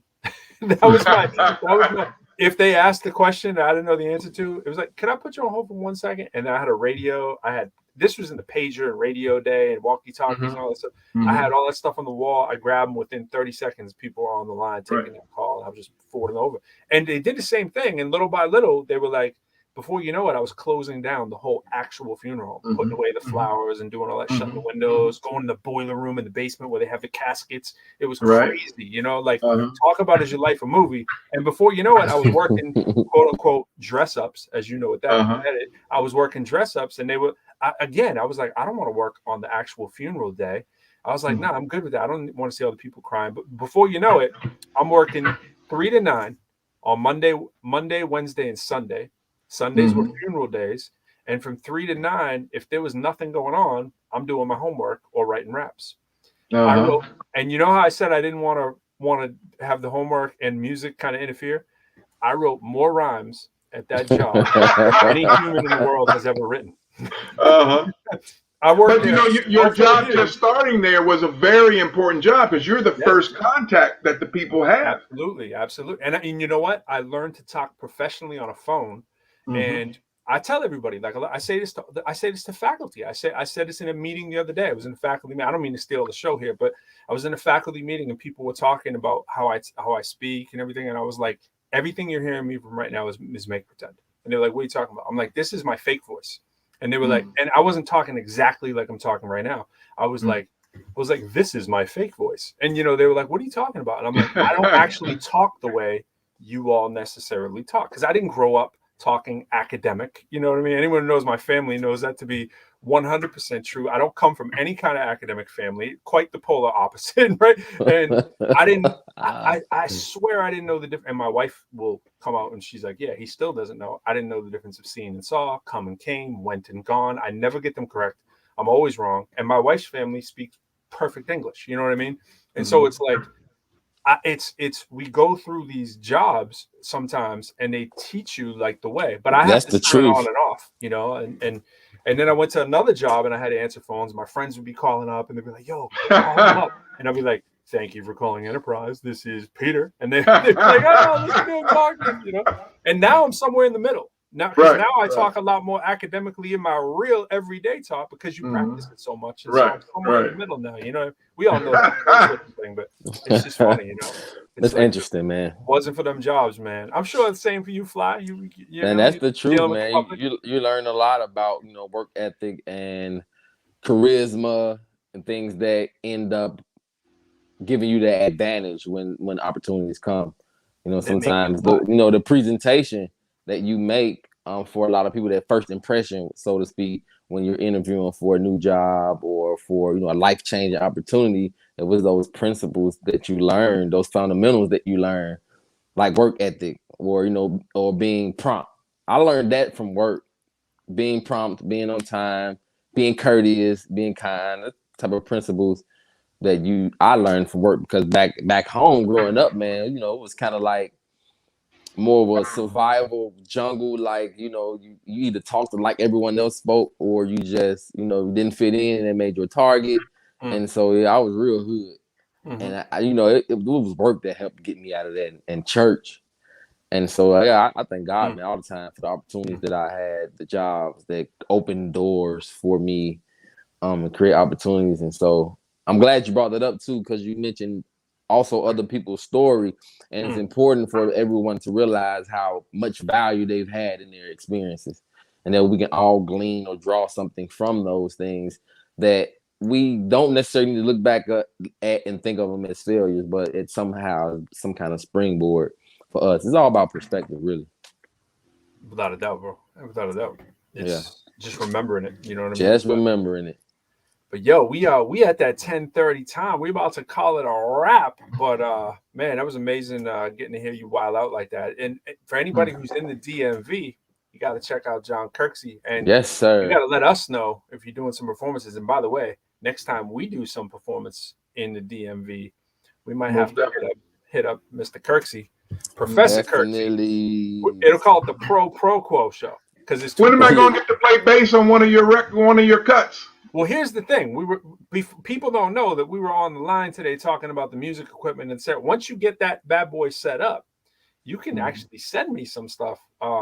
That I can send you the beat. You can send me the bass line. We can work it out, and that's easiest right now. Well, I could come over to your studio and just do it right there with you there, because then you can direct me to do what you want. You ain't coming in my house, man, right now. We don't have no guests. We have no guests during COVID, man. We on lockdown. My wife and y'all in permanent quarantine. My wife got a cross up at the front door, man, right now. Well, I'll come over there with a respirator on. How about that? You know what I'm saying? Once we get back to some normalcy, man, we can start doing this. In the meantime, it's sending tracks back and forth, man.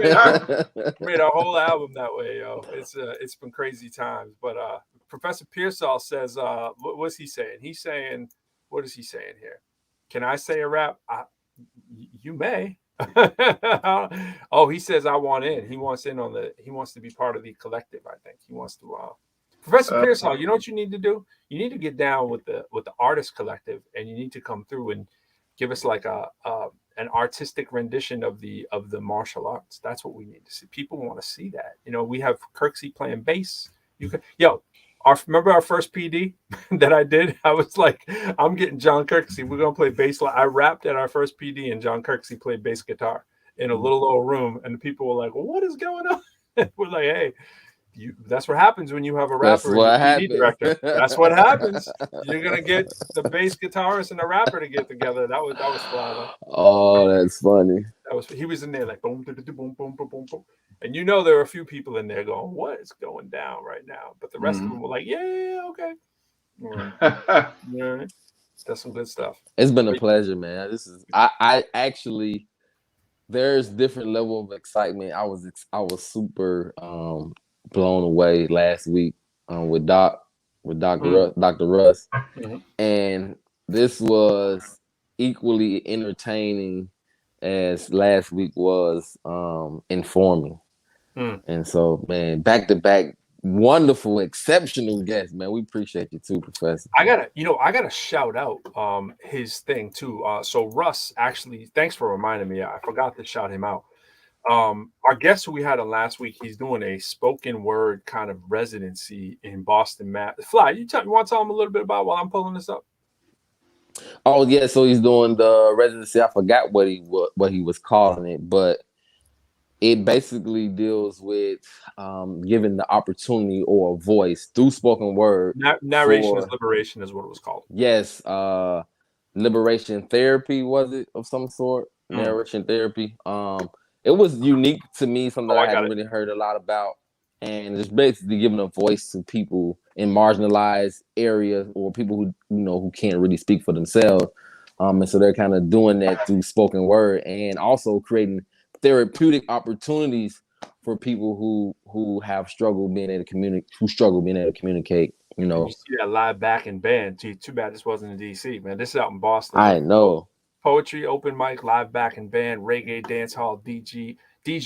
So if you're out in Boston, Mass, they got this going on. It's countdown, 8 more days, 18 hours, 23 minutes. Real cool. So check out Russ. That's narrationisliberation.com to check him out. And yeah, when you get something like that too, Professor, let us know. We definitely let people know as well too. You know, try to get it up on the screen. This thing I got right here, this one, got one more to show. I think hey man, Dr. Albert is off the chain, man. Dr. Al.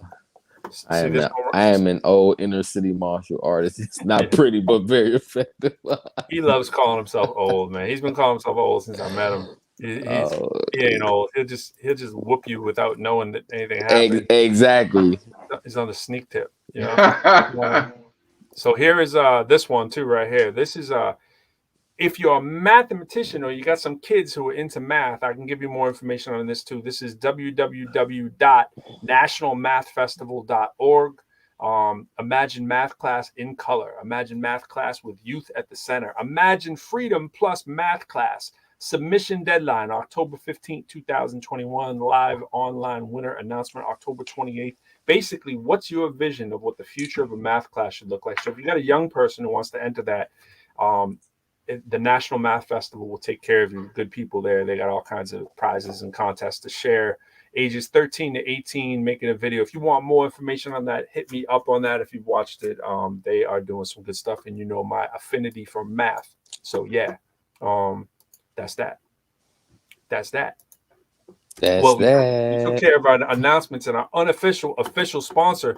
You know, Fly, I don't know if you were thinking, see John Kirksey here, what we do is we try to manifest the dream. Like, in other words, we don't actually have a sponsor because we don't have time to solicit one. So our official sponsor, sometimes it's diet caffeine free 12-ounce bottles. So you see, like, sometimes we go with the sponsor we believe we should be diet caffeine free Coke, right? Sometimes you got to go with the 16-ounce bottle. But I want to go back to an old standby. You know, when we do the ProQuo Show. Did you find the Cheez-Its? We get down with the Cheez-Its, the fat-free. And John Kirksey and I have discussed very often what diet soda can do to you. And like, I asked him on the embalmment side of this, and he's like, bro, you need to let go on it. So I'll have you know that I'm cutting back on the diet soda, definitely cutting back on the diet soda, but I have not been cutting back enough on the low-fat Cheez-Its. So Cheez-It, shout out to you. Shout out to diet caffeine free. I like the regular Cheez-Its. The regular Cheez-Its are better, but they also are more fattening. And you know that's all right. The white cheddar is my go-to. And you know, I gotta show you the guns. You know, but the guns need work. But these guns, they need work. But not your guns, Doc. Not your gun. Your gun works just fine. Your guns are cool. Shout out to C Steez. I see you over there, man. But C Steez, by the way, is a UDC student. Do you happen to know Christian Sutton? You ever met Christian Sutton? You wouldn't meet Christian Sutton because he's not in that program, but he's graduating in a few months. Shout out to him. Shout out to everybody. We got to wrap it up. But final comments here on the show here. I want to thank Tree. I want to thank Professor Pearsall. I want to thank all the people who are chiming in from the different places that we have, the people we weren't paying enough attention to over on Instagram, but thanks for some of you for migrating on over here. Professor Kirksey, I will see you soon, sir. Yes, sir. I enjoyed it. Thank you for having me. Absolutely. And anytime you got something to announce, we're gonna put it right on here without question. Thanks a lot. Okay.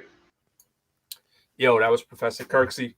That was told dope. You, man. That was dope, bro. Like now, like yeah, I mean, you just want. Don't you wish you could play like that, bro? And I'm equally impressed just listening to him talk about this trap shoot, man. I'm thinking like he has to be cold. That's what I'm saying. Oh, absolutely. Yeah. Absolutely. Has to be like, man, it's impressive. Real quick too, man. I want to shout out I'll take an opportunity anyway to McNair Middle School in College Park, Georgia, man. There's a rapper by the name of Gunna. Gunna? Gunna opened up basically a grocery store at the school, man, for free. What? It's dope, right? And you know, we started the school started the talk tonight, kind of talking about politics and increasing taxes and the right way to delineate those funds to help, the underprivileged. We talked about the increase and, or the decrease or the decline in poverty. And we were just talking about the narration therapy for marginalized groups. And so anytime I can highlight anything that's being done in the hood, man, or in the marginalized area, man, people doing great things. I'm really tough on rappers when it comes to the lack of accountability on how we influence our youth with the music and the things we say in music. The reason why I'm intentional about the content that I make with music. And so I want to have that same energy, man, when I see them doing something great. And that's spectacular, man. So big shout out to Gunner, man, for opening up. It was his old middle school too, matter of fact, in College Park. And the principal was like, it's like walking into a mini Walmart and it's free, man. It's so dope. Yeah. So dope, man. Yo, Fly, we should tell people to tune in on the weekend of October 7th. That's gonna be epic. You don't want to miss the ProQuo featuring Fly show on October 7th. October 7th, yes, sir. It's possible we could have a Quo sighting there, but I think it would possibly be the next day, so it might not work out scheduling wise. But we'll see. Maybe he'll be able to phone it in. But we will be in New York City. So we were doing some music business stuff there with the team. Shout out to Freedom Corner. We'll be trying to handle business for our collective efforts of promoting a lot of the music that we do as well. So if you are in New York City by any chance and you're somebody out there, hit us up. Maybe we'll be able to connect with you. We'll be broadcasting live from NYC. And we might be broadcasting live from the hotel. We're not exactly sure where we're going to be, but we might be at a I don't know. I was trying to think of the local restaurants out there, but I was like Samaro. I don't know what it would be. Live from NYC, man. It might be live from Popeyes. I noticed there's a Popeyes next door to where we're staying. So I don't know, man. That'll be a great sponsorship partnership opportunity, man. To put the brand on the show to get some free marketing. They let us use the spot. You know why? You know how to put it. You the marketing genius, man. Hey man, I just try to get through life. Yo, did you see the thing I put on Instagram? The little five things by any chance? I don't think you were on Instagram. You're not on. No. I'm barely on. You want to humor me and watch it before we get out of here? Yeah, let's check that out. So check this out. I want to shout out the people who commented on this.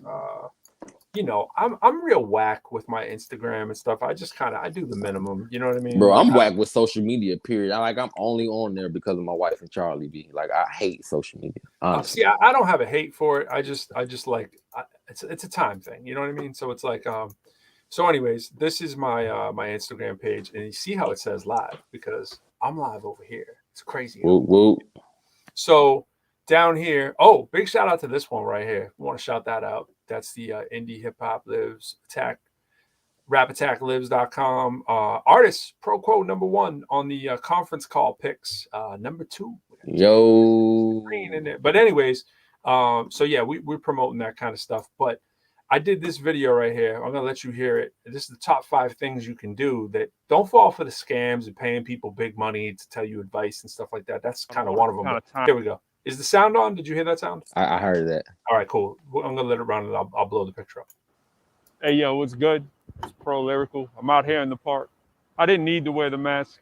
Obviously, I'm out in the park, nobody around. But I wanted to kind of timestamp this so when I look back, I'll say, yeah, let's see if that was true then as it is now. Hopefully, will reverse. Is it true then, which will be now, as it was back when I recorded this. So I just want to talk about the 5 basic things you need to succeed in your career, especially your rap career, but really any career. And if you don't have these things popping or going on, then it's going to be really difficult. But they're real basic. They're not like big secrets. I see all these web boards and stuff, people going in and trying to sell all these like services or whatever to try to get them to the secrets of success. It's real basic. There was once an article written on me earlier this year, and it was called Professor Lyrical Says Don't Be a Jerky Boy. That's #1. Don't be a jerky, right? Just don't be a person that people dislike. Like you're trying to ruffle feathers all the time with people, start arguments all the time, in a vindictive way. You know what I mean? So that's #1, right? Just try to be a good person. #2, that's kind of in line with that, is if you're looking to scam and cheat people, you're going to attract those kind of people.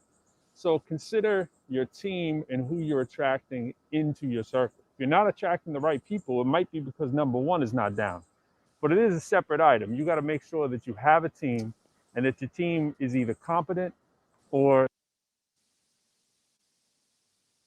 that they're also likable people. If you got someone who's a superstar, but they're not likable and they offend people, in the end, it's going to come back and it could cripple your business. Number three, which could be number one, you got to be good at what you do. So you got to put in the practice. You got to put in that work. If you're a rapper, that means a lot of things. You got to be good at rapping, right? But you got to be good at also picking the beats you rap over. And, you know, your voice got to sound right on the track. You know, the musicality's got to be right, all that kind of stuff, right? So you got to be good at your craft. And there's a lot to it. Performing and breath control, all these kinds of things, right? Rapping clearly. So be good at your craft. Number four, you got to have some money or some way to finance the craft. Now, that might be the people in your team doing it for you. It doesn't really matter, but you got to have some hustle that's bringing in cash. It might be your hustle itself, but when you just start, you're not just going to be getting the bag like that. So you got to have some way to supplement the large revenue stream that it unfortunately costs in this day and age, whether you're talking videos, promotion, recording, traveling, you know, marketing, all that kind of stuff. You know, it's going to cost a lot of money to make sure that that happens right. I would say number five, there's a lot of people who might say disagree with me and that there's different ones here with number five. But my number five for succeeding in the industry is consistency. You can't just do it for 5 minutes and think it's going to last and think people are just going to get the idea. You got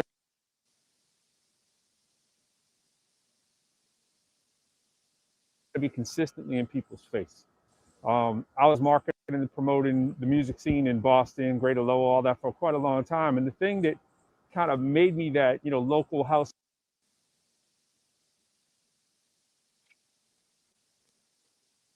name is that I was everywhere. Like, you could not avoid seeing me. I was at every event.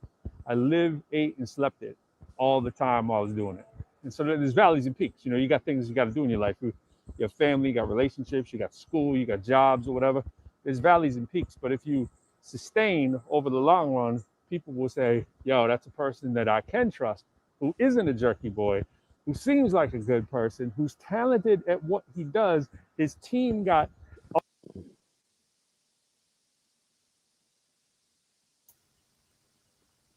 all the boxes kind of checked off, and they're skilled at what they do. So I can't help getting a little questionable here on the connection. Support that movement. So those are my 5 things. Let me know what y'all feel. Hey, yo, what's good? It's Pro Lyrical. I'm out here in the park. I didn't need to wear the mask. I like that. That's some good fundamentals, man, right there, man. Nice, man. Yeah. Of course, number one, my favorite. Don't be a jerky boy, man. No, man. I believe in bad energy, man, and karma, or you know, sowing and reaping, and whatever principle you believe in. That basically saying the same thing. Yeah, it's gonna come back to you, man. And really, to me, number one kind of offsets the rest, man. Right? You mean this one?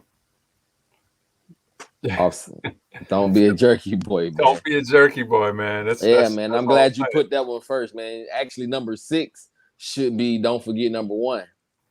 They asked me in this interview, they said, what are 5 tips that you can give? And they weren't exactly the same as that's for sure. Because I said, oh yeah, they said, what are 5 things you wish someone told you when you first started and why? I said, the music industry's shady. Tribe Called Quest told me. As industry rule 4080. I wish someone had told me to stay in school and take no breaks off, as it's harder to do later. I wish I knew and understood what a BS, MS, and doctorate were when I was younger. Don't switch your name from Lyrical, Lord Plord, to plain old Lyrical, as it's not very Google friendly. Go with Professor Lyrical, as it will pull you right up on searches. And similarly, having one group known as Excalibur and one group known as Invasion means you have 6 vinyl records, but 4 of them with different names, and 4 albums, 2 with different names. Also harder to search your catalog. So stay more consistent. But there's that consistency. Colleges and universities pay more than clubs. And then it says, which tips would you recommend to your colleagues in the industry to help them thrive and not burn out? Solicit yourself to schools, colleges, etc. However, this usually only works well and for the long term when you have something relevant to say.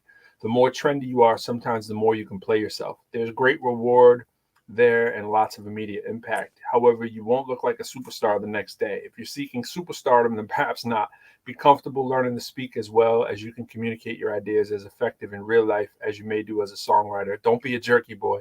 Just be a good person and it finds its way back. Plus, it's the right thing to do. You know what I'm saying? No doubt. No doubt. Oh, and the last one, we always talk about this, Fly. It says, you're a person of enormous influence. If you could inspire a movement, what would bring the most amount of good to the most amount of people? What would it be? You never know what your idea can trigger. So I wrote, there's almost, this was you wrote it into them, you know, like they asked the questions and then they published them. There is almost 0% chance that what you believe now will stay consistent or is even true. Be open to everything, but learn how to think critically. The music industry can be weird, even cultish at times. Avoid anything that is too herdish, as groupthink usually is dumb think. The reason I say this is that good too many can be obtained by not following the wrong people or movements that are not well-intentioned. People have been lied to countlessly by false prophets for at least as long as we've had a record industry of it to cite. I'm not saying don't follow leaders and experts, quite the opposite, as following good examples that are based on logic and sound reasoning is what intelligent people do all the time. Just avoid the charlatans and anything that sounds too good to be true. It is often just that simple. You know what I'm saying? Yes, sir. You know a tree by the fruit that it bears. It's that simple. I thought you were talking about tree there for a second, but it was like, shout out the tree. Shout out the tree. Yeah, shout out the tree. But yeah, that's it, man. All the people trying to tell us secrets and all the tips and trades, and it's like, come on, bro. Like, you might have something, but if you have it and you're not willing to give it over to someone free, I'm always skeptical of those people. Like, you got exactly. You know what I mean? Like, why are you gonna hoard that? You know, I can understand if it's your livelihood and that's what you do and you sell something or whatever. But yeah, but even at some point, you still should be giving something away. Exactly. Exactly. Give some free samples. You know what I mean? Exactly, man. That's that good energy, man. Like you said, not being a jerky boy, like bringing it really back full circle is that you just got to maintain that good energy, man. You know, all the time, man. And philanthropy, charity, the reciprocity. You know, the process to just. I believe. I learned that word from Lauryn Hill, by the way. Reciprocity. You feel me? I'm telling you. Yeah. I was looking that up. I was like, what does that mean? That sounds like something that comes back. And I was like, yeah. Look, I learned that word from Lauryn Hill. Speaking of Lauryn Hill, you know, the Fugees going back on tour. That's crazy. Ain't it? Crazy. So my wife and I actually saw Lauryn Hill live in tour. We were in New Orleans. Yep, we were in New Orleans. And like this was that stint where, you know, like she supposed to show up places but never really did. On time. Or just didn't show up at all, man. And so like even the security, even the venue people were just like couldn't believe it. She showed up and we were like was literally I saw her show up in that time too in Boston. She did show in Boston. I was there. This was probably 4 years ago. Oh, mine was like 8 years ago. Yeah, we walked in right behind her. We were walking in right behind her. It was like off the chain. And it was a surprise to my wife. She wasn't really that late. Okay.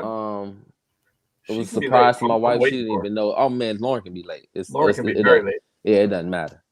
But she was actually kind of like we were getting there, of course, obviously a little early before the show started, so we were on time for the show. And then, as you know, the way the concert set up, usually your big ticket or your headliner is going to be behind maybe 3 or 4 people. A local cat did some stuff and just some other smaller names. And then she was last, so she probably was on time. I mean, considering who she was, you know, I thought she was probably early. You know, it was dope. My little Lauryn Hill story is, Fee and I, we did a show when we were doing Excalibur stuff at we went down to Boston College. We were kind of like miffed at Boston College that they didn't ask us to do this show, I think. And we were like, how are they not going to have us come or something? And we were doing a lot of shows at that time, but not as many as we probably should have been because we were kind of fussy. And so we rolled down to the show because we knew that the Fugees were going to be there. But this is when the Fugees only had like 1.5 singles. You know, it was they weren't huge. You know, this is like probably like 96 or 5 or something like that. Yeah. And they were like big for, you know, but they weren't like household name big, you know. Exactly. And so Lauren and Wyclef were in a rental van. We talked, first of all, I've said this before on the show. Wyclef is there and Wyclef tells Fee I think he was talking more to Fee, and we were like, "Yo, Wyclef, yo, we working with blah blah blah." You know, we're naming everybody, and we told him what we do, and he knew kind of like about generally us, you know, and we were like, or the people that we directly knew and all that stuff. And he was like, "Yo, all right, cool." He's like, "Yeah, I'll get you a beat, man." He's like, "I like y'all. I can mess with y'all." He's like, "You're gonna have to give me like 300, and we can do it." And we were like, $300. And Fee and I looked at each other and we were like, "Yeah, we'll have to talk about that." And then so we talked. And after you watched, we were like, "Can you believe this dude trying to charge us $300 for a beat?" We couldn't believe it. We thought that was like a ripoff. You know, we were like, "Oh, this is crazy." I know, but I mean, if hearing that number, I guess it's probably at least 20 years ago, man. Dog, it was like 90, 95, yo. So it was more than that, you know. So we at the time, $300 was $300. You know, that's $300. That was like charging $1,000. You know what I'm saying? Yes, it was. But it was Wyclef, and Wyclef wasn't Wyclef yet, right? And so it was just like, all right, we'll think about it. And then they were leaving the show, and after they saw us, and they were like, "Yo, could it was him and Lauren, and he goes, "Yo, we're about to drive back." They were driving a rental van. So Wyclef was driving, and Lauren was shotgun, right? It was just them two in the van. The rest of them, I don't know where they were, but it was just them two driving, right? And they're like, "Yo, can you get us back to the highway?" So we were like, $300, yeah. I know, right? No, so Fee and I were like, Fee and I got a million like taking superstars back in the whip stories, but we were like, "Yeah, all right." And so Lauren is like, "Can you just explain exactly how to get over there? Because we might be able to do it on our own instead of you having to drive out in front of us." She's like, "So you go down here," and I was like, "Yep, good." I was like, "All right, we'll be up." Never talked to her again. But imagine that may have been the best $300 you would have ever spent. You know, of course, hindsight is always 20/20, right? But we sampled them and with a beat we did with Ski almost like 4 months later. It was like, "Ain't nothing wrong, bob your head to the song, word is born, ain't nothing wrong, snap your head to the first song called Head Bobbers we made, which is on my SoundCloud, but we never put it out. I hope we get to see Ski, man. I hope we get to holler at Ski, man, when we up that way. If you're watching, man, yo, I just texted him or Instagrammed him, IG'd him, DM'd him a few days ago. So Ski's are usually on that 3 to 4 day it takes to go through the mountains of messages and whatever. But yeah, man, that'd be cool. One last question, man, because you know we didn't get to talk ball. We usually talk ball early. I feel like I'm out of the loop on ball, so maybe that's why I avoided it. You gonna talk to me about IT? You gonna talk to me about IT? It's still, of course, a couple major moves that need to be made. I'm just curious to trying to get some input on the whole IT and Ben Simmons thing. Like he's refusing to play, show up for camp, and I guess the report kind of went out today about Ben Simmons that they're finalizing a trade. What Celtics? I don't know. Well, the talk has been linked to the Celtics. So people have been like Celtics. Man, I've heard talks about the Celtics, the Wizards. Dog, I would take Ben Simmons in a heartbeat with that team that we have right now. The team we have could use a Ben Simmons. We don't need a guy to knock down jump shots. We need a big guard who can play some defense and can facilitate. Exactly, that's exactly what you guys need. Yep. But you guys couldn't give up Green, Tatum, or Smart. No. Everybody else Green, would be free game. Who'd you say? Green, Brown. I'm saying Brown. You mean Jaylen Brown? Justin Brown. Yeah, Jaylen Brown. You got a color. That was good. Jaylen Brown. Yeah, I know it's one of them colors. Green, brown. And red. I'm usually like right on point with the ball, but yeah, Jaylen Brown, Marcus Smart, Jason Tatum. I mean, after that, everybody else can probably pretty much be free game. No, I would get rid of Marcus Smart. I love Marcus Smart, but Marcus Smart could go for Ben Simmons. For Ben Simmons, yeah, I guess you had to do what it takes. I mean, you got to match the salary, so it's probably gonna have to be someone that's higher paid. You throw in what's his name? The dude who has the big what's his name? But you already got rid of the guy with the big contract. They got a few guys with big contracts. They got whatchamacallit. So whatever Schroeder's getting paid. Nothing. He's on like a minimum, right? Maybe his payday. No, who's the dude making money there? Other than Al, you got Al, Big Al Horford. Al could go too. You can get rid of Al. Nah, man, don't get rid of Al, man. Hey, y'all man, need to let Al retire, man. Yo, if you need to, I would love to keep Al and keep him too, but you're gonna have to give up something. But I think, bro, if your only goal in the world is just to become a good shooter, that's the easiest thing in the NBA to do. It is. You know what I'm saying? I agree with that. You know what I mean? Like like I couldn't shoot free throws 15 years ago. Now I can hit 40 straight. You know what I'm saying? Like it's like you could definitely work on. I can shoot one-handed free throws like for all day. You know what I'm saying? It's like how hard would it be for a dude to go and just work on his free throws, work on his 3-pointers, just sit there, shoot. That's what you. Yeah, especially when it's the problem is that all summer long he's knocking down jumpers, so it's not like he's really working on reforming his jumper. It's just I don't know. Apparently, there's nothing wrong with his shooting ability. It's mental. Exactly. So I mean, every year he tricks us, man. We get some kind of Instagram video or threads of him knocking down threes and transition and all that, and we never see that in the game in the regular season, and we definitely hadn't seen it in the playoffs. Yeah, but it's hard to figure out. But I would take. I'd work on it. I wouldn't give up. I wouldn't give up my bench players for him. I'd give up Smart and make him a starter, and you know I'd give up Smart and sign Isaiah, and then be like, you know, I want Isaiah on the team. I know you want IT. Y'all got Shooter though. Shooter, y'all really got a bargain on Shooter. Absolutely. Shooter can get buckets off the bench, man. He can get you 16 off the bench easy. Absolutely. And that's more than what most teams can say. We need that. Absolutely. We'll see, man. So Donald Senior Stevens, much love and hugs to y'all. Okay. Absolutely. Yeah, we gotta be getting out of here. But man, I don't know, man. I'm all for like 1 or 2 more improvements on the team, and whoever they got cut bait on, you know what I'm saying? Yeah.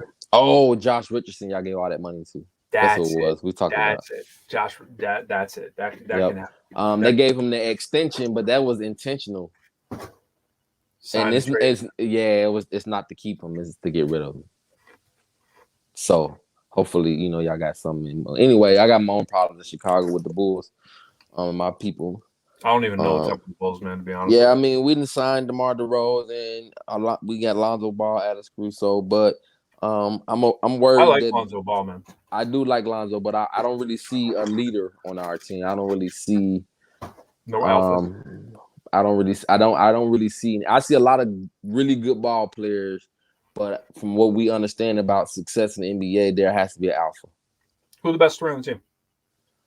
Vucevic, DeMar, and Zach. I mean, they easily can get you 30 any game, any one of them. We were in the Zach sweepstakes for a little bit. That didn't happen. And so I just don't see. And Zach and DeMar DeRozan's game is almost identical in a way. And so I don't really see how they are going to. I hope it works. Of course, I'm a fan, so I'm praying it works. I just don't really see how it's. Well, hey, Jaylen Brown and Tatum got a pretty similar game in some ways too, but it worked. But we gotta get out of here, man. It's 11:03, man. We're supposed to be out of here. Quo and I always talk about the 10:30 / to 11. Always trying to do it for 10:30, and we never do it. But that's a good cutoff, man. Otherwise, you'd be going to 11:30. New York City, we got to make it happen. Got to make it happen. You can't be going to New York City and then at 10:30 be like, oh, we're still doing a live stream show. We got to make that 9 to 10. You know what I'm saying? Real. We'll be on the same time zone too, man. Because I'm always like questioning myself, like, am I late? Am I early? Am I early? What are you an hour away from us? Yeah, I'm an hour behind you guys. Yeah. I'm Central Time, so yeah. That's what's up, man. Everyone knows East Coast is the real time, and all the others are fake. Nah, y'all allow about 2 hours behind real time. All right. All right, man. All right, bro. Peace and love. Peace.